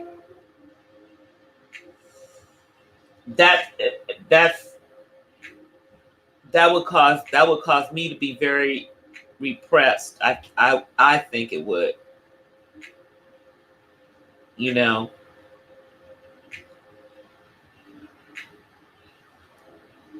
But we've got all of these people out there. But Mahogany, I'm telling you, I heard something within the last couple of months where they're trying to normalize pedophilia.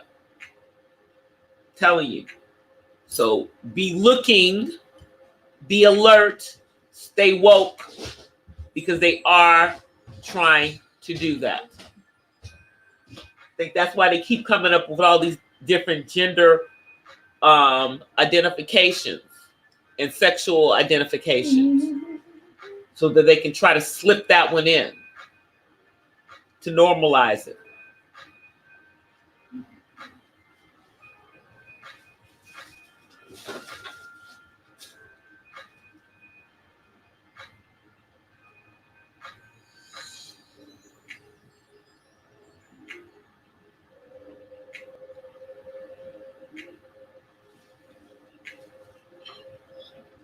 Yeah.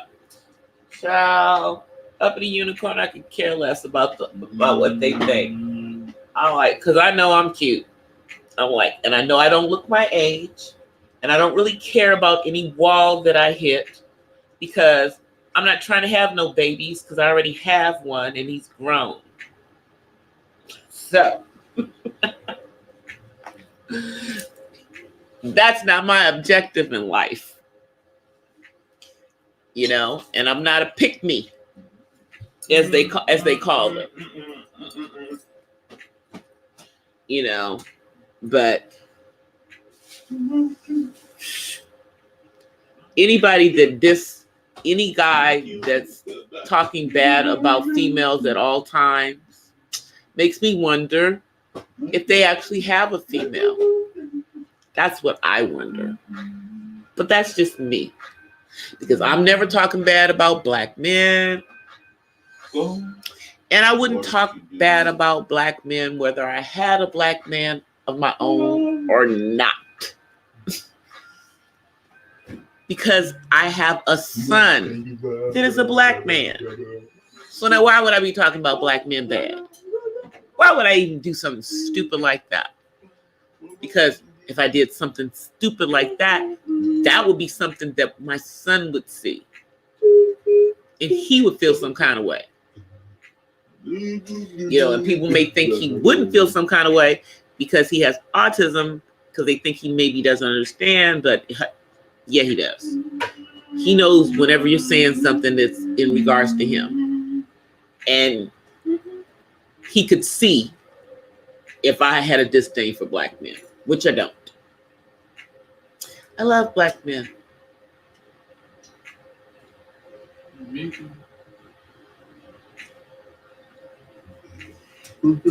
Matt, I don't. I take them as funny. I think that they're funny. It's funny to me. You know, I keep up with them because other YouTubers commentate on people like Nature Boy. I don't never have to watch Nature Boy's channel. Somebody's going to tell me what he's doing. You know, currently, he's supposedly turning his ways around. You know, not you know, not doing all these things that he was doing. We'll see. We'll see. You know, because suddenly he's not watching porn. He's not into polygamy. Yeah.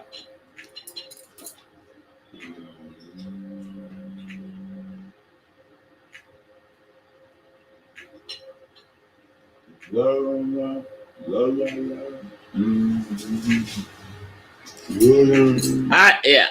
Whatever they're doing, you know, I mean, I just look at that as a very small segment,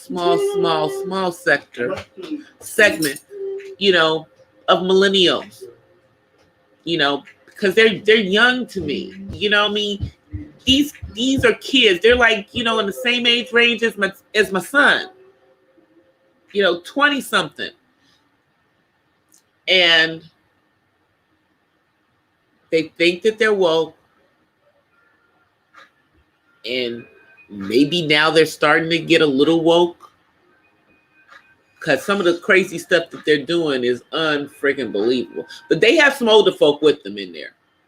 They're following behind this young boy. Yeah. But I guess, no, now they're following behind his woman. Now she's leading everything. And he's following her and everybody's following him and following her. I think that's the latest story in regards to them. In case you aren't up to date on Nature Boy, I brought you up to date. I'm like, because even if you're not watching, somebody was talking about them. You know, that's the only reason I know about them.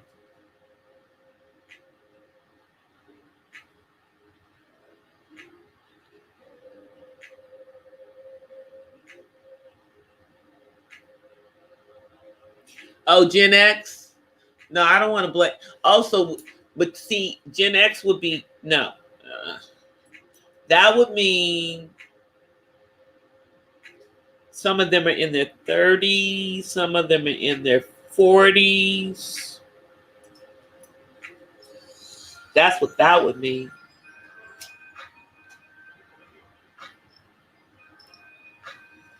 Because Gen X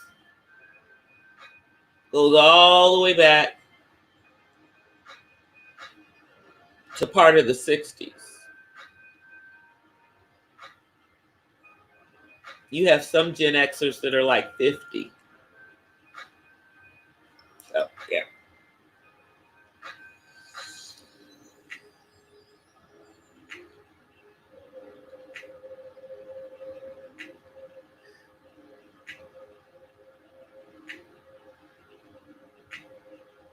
Okay, yeah, that's what I was saying.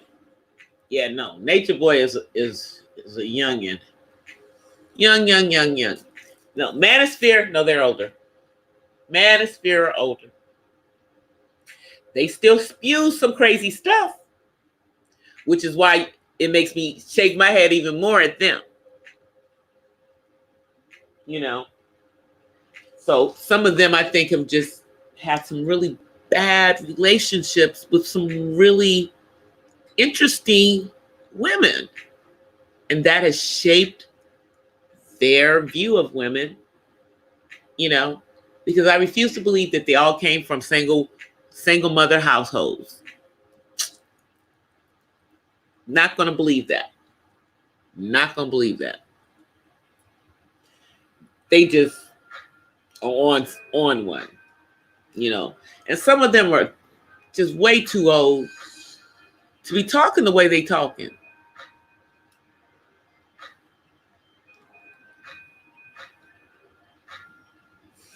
Yeah, I am like on the cusp. I'm like at the end of the baby boomers, the beginning of the Xers, because of when I was born. Because X started in the 60s and then went all the way to the 80s.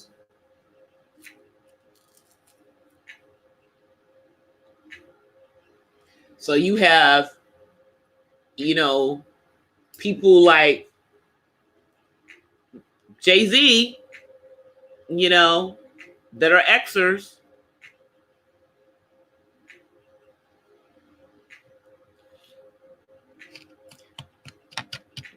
Then you have Gen Y and Gen Z, and then you have the millennials. And my son is a millennial.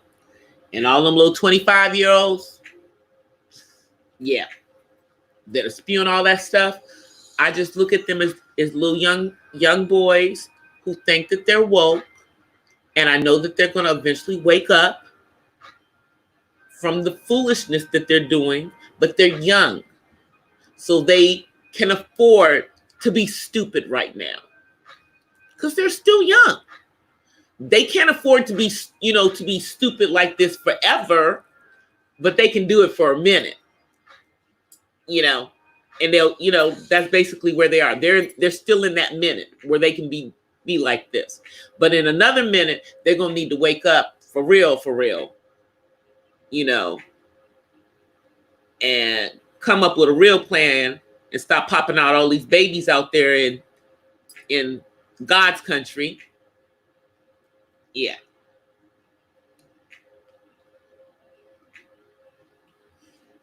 That's just my feelings.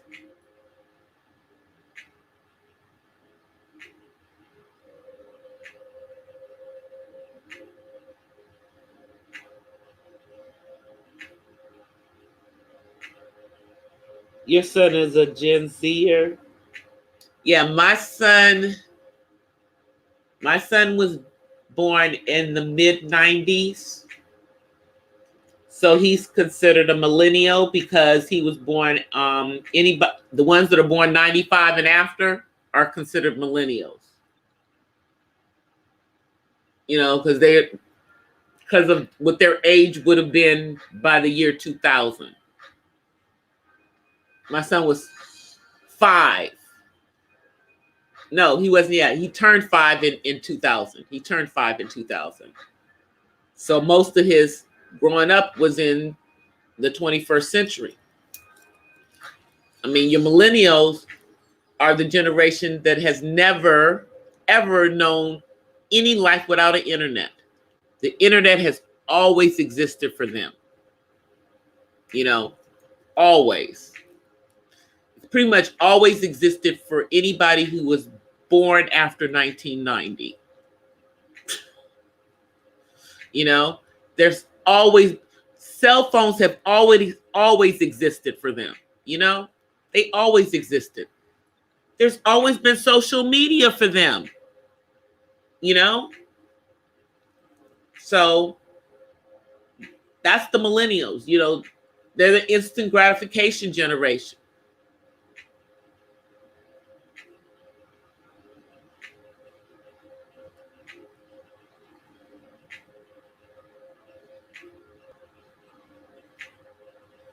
Yep.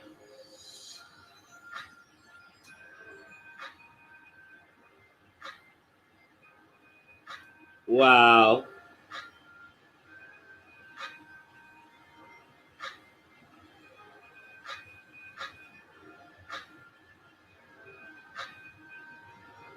Wow. Yeah, people say stupid things when they're online. You have because they get courage behind a computer screen and say stupid stuff.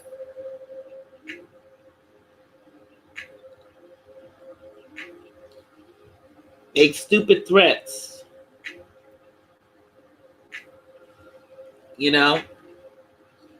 And anything that you say online lasts forever.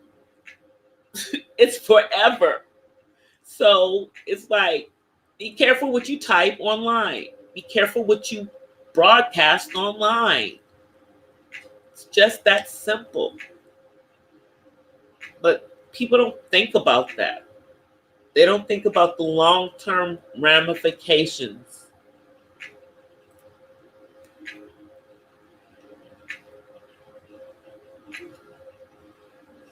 So we just watch them. We just watch them. We just pop our popcorn and drink our tea and watch the craziness. But it's starting to calm down a little bit, guys. It's been calming down. I'm happy to say that, you know, we're not all waking up to things on YouTube looking crazy. So, but it is getting closer and closer to December 10th. So, and rumor has it that they have been pulling, you know, channels. But when I looked at my channel's demographics, supposedly my channel demographics is between the ages of 25 and 44, supposedly. And supposedly 90% of my audience is female. I know that's not true, but that's what the analytics says. All I care is my analytics say that 100% of my audience is not in the under 18. That's all I care about. They don't even come look at my stuff. That's all I needed to know.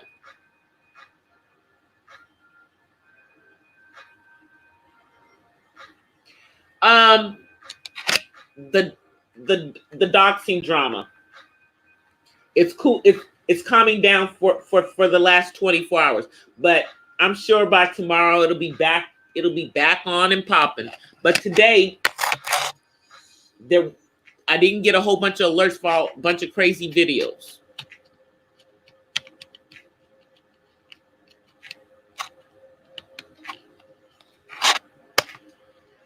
But I looked at my analytics just to see I already kind of knew what my audience is. I mean, I'm pretty sure that my audience is pretty much basically, you know, at least 25 years old and, you know, to 44, which is fine. But what it's funny to me is that I don't even fit in my own demographics. That's what's funny. But that's okay. I'm not part of my own demographics. But I'm not my target audience either. Because I think I'm different from a lot of people that are in the same age range as me. In probably my thinking, you know. Yeah, I do. Because I try to keep an open mind.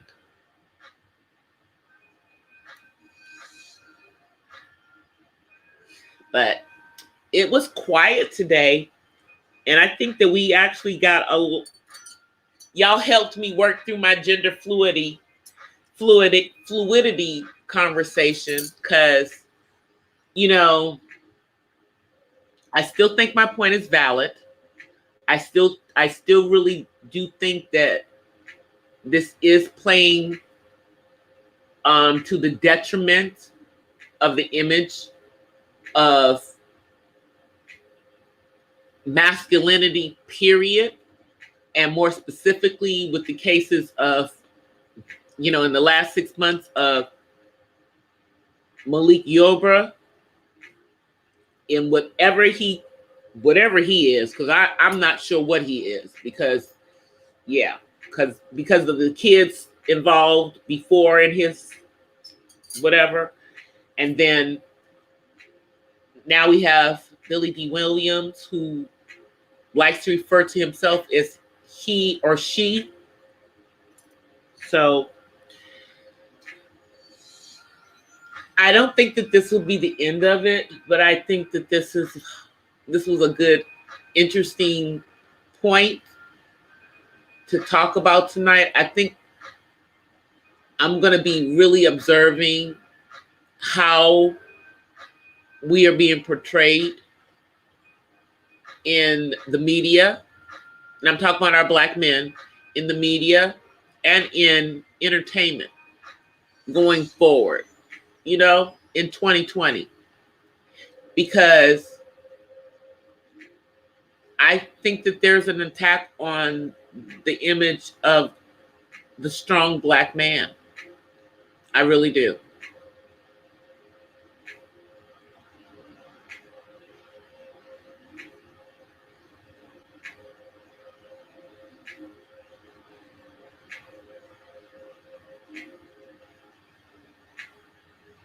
I know, uppity.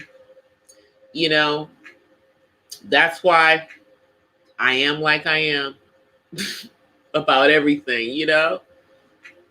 I just, I guess I don't understand how, you know, in some of the situations people got people's personal information. I understand in one of the situations how it happened, you know, but in some of the other situations, I don't even understand. I don't understand why people would give their phone numbers to people, their real phone numbers to anybody, you know, give people their email addresses outside of their YouTube email addresses. Just, you know, just the way I think. But, you know, maybe I'm just looking at YouTube differently, you know, because I recognize that I don't really know anybody on YouTube. I really don't know anyone. I just know people on YouTube, but I don't know them off of YouTube. And if I've never met someone off of YouTube, I don't think I will be comfortable, you know, giving out personal information. But that's how I am, you know. And I just think it's sad that, you know, people brought children into it, whether they're grown or underage. They weren't involved in YouTube, and I think that's when people really started crossing the line, when they started bringing other people that weren't even on YouTube involved into a lot of the stuff, you know. So I'm hoping that it's a teachable moment for all of those who were involved, and maybe people will look at things differently going forward, because, you know, it was a lot of mudslinging that's been going back and forth in regards to the doxing situation. It just is unfortunate, you know, and, you know, we've seen it in a lot of different sectors, you know, but most of us you know most about what's been going on in the Black sectors of YouTube, you know, and if we're here to create content, then that's what everybody should be here to do. And drama is not content to me.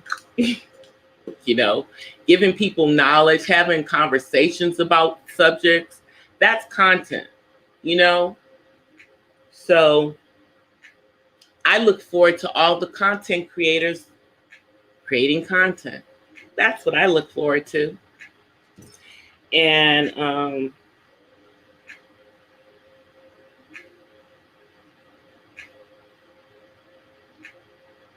yeah, exactly.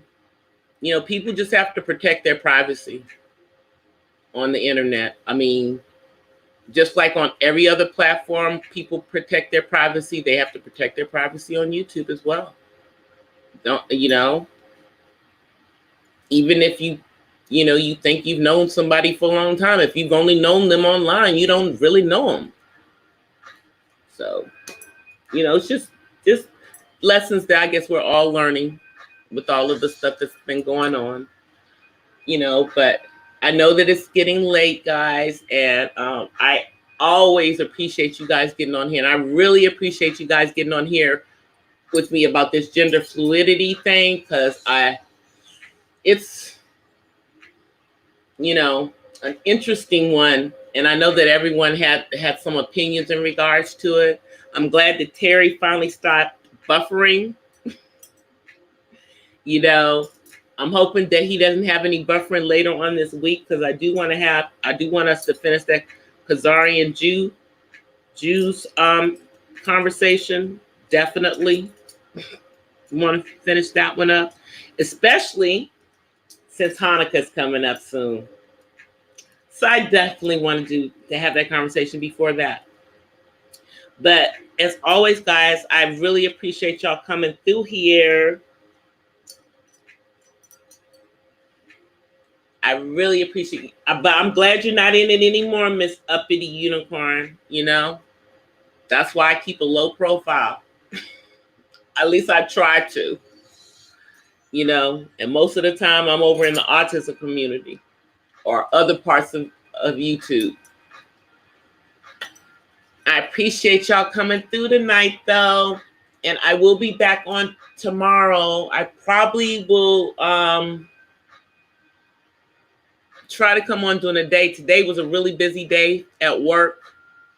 And y'all would have just been watching me literally typing on the computer and not having much to say. And it would have been more of like a silent stream, which is why I didn't come on earlier. But I probably will come on tomorrow during the daytime, maybe at lunchtime, and talk to y'all during my lunch hour. But I'm glad that y'all came through. And we will have another not so random chat tomorrow. I don't know what the topic's going to be yet, but I'll know before tomorrow what it's going to be. There's always so much to talk about. And there's some other things that have happened today that I'd like to talk about that are more, you know, in regards to some other things in our community. That is the Black American community. Thank you guys for coming through. And until tomorrow, I'm going to give you guys peace from the West Side. Bye, everybody. See y'all tomorrow.